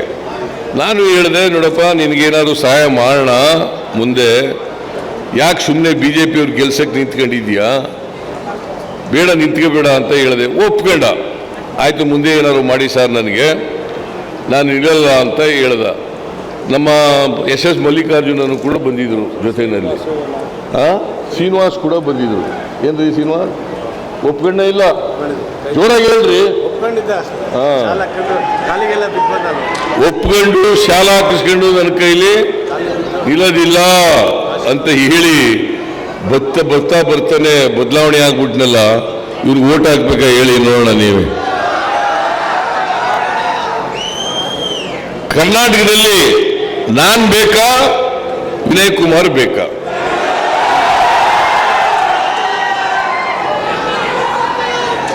ನೀವು ತಿಳ್ಕೋಬೇಕು. ಕಾಂಗ್ರೆಸ್ನ ಅಭ್ಯರ್ಥಿ ಅವರು ನಿಂತಿದ್ದಾರೆ, ಆದರೆ ನಾನೇ ಚುನಾವಣೆ ನಿಂತಿದ್ದೀನಿ ಅಂತೇಳಿ ತಿಳ್ಕೋಬೇಕಾಗ್ತದೆ. ಕಾಂಗ್ರೆಸ್ ಕ್ಯಾಂಡಿಡೇಟ್ಗೆ ಕೊಡ್ತಕ್ಕಂಥ ಓಟು ಸಿದ್ದರಾಮಯ್ಯನಿಗೆ ಕೊಟ್ಟಾಗ್ತದೆ. ಕೊಡ್ತೀರಿ ಅಲ್ವಾ? ನನ್ನ ಮೇಲೆ ನಂಬಿಕೆ ಇದೆಯಲ್ವಾ? ನನಗೆ ಶಕ್ತಿ ಕೊಡ್ತೀರಿ ಅಲ್ವಾ? ದಯಮಾಡಿ 7ನೇ ತಾರೀಕು ಮತಗಟ್ಟೆಗೆ ಹೋಗಿ ನಮ್ಮ ಕಾಂಗ್ರೆಸ್ನ ಅಭ್ಯರ್ಥಿಗೆ ಆಶೀರ್ವಾದ ಮಾಡಿ ಅವರನ್ನು ಲೋಕಸಭೆಗೆ ಕಳಿಸಿಕೊಡ್ಬೇಕು. ನಮ್ಮ ಅಭ್ಯರ್ಥಿ ವಿದ್ಯಾವಂತೆ, ನಿಮ್ಮ ಪರವಾಗಿ ಮಾತನಾಡ್ತಕ್ಕಂಥ ಶಕ್ತಿ ಇದೆ.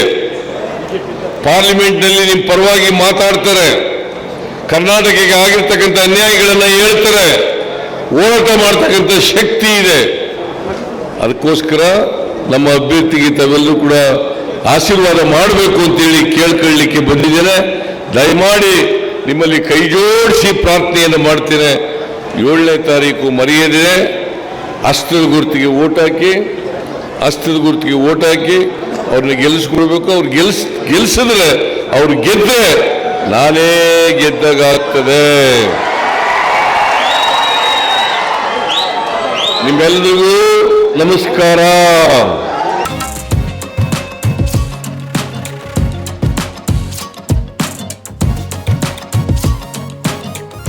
ನಕ್ಷತ್ರ ಟಿವಿ ಲೋಕಲ್ ನ್ಯೂಸ್, ಇದು ನಿಮ್ಮದೇ ಧ್ವನಿ.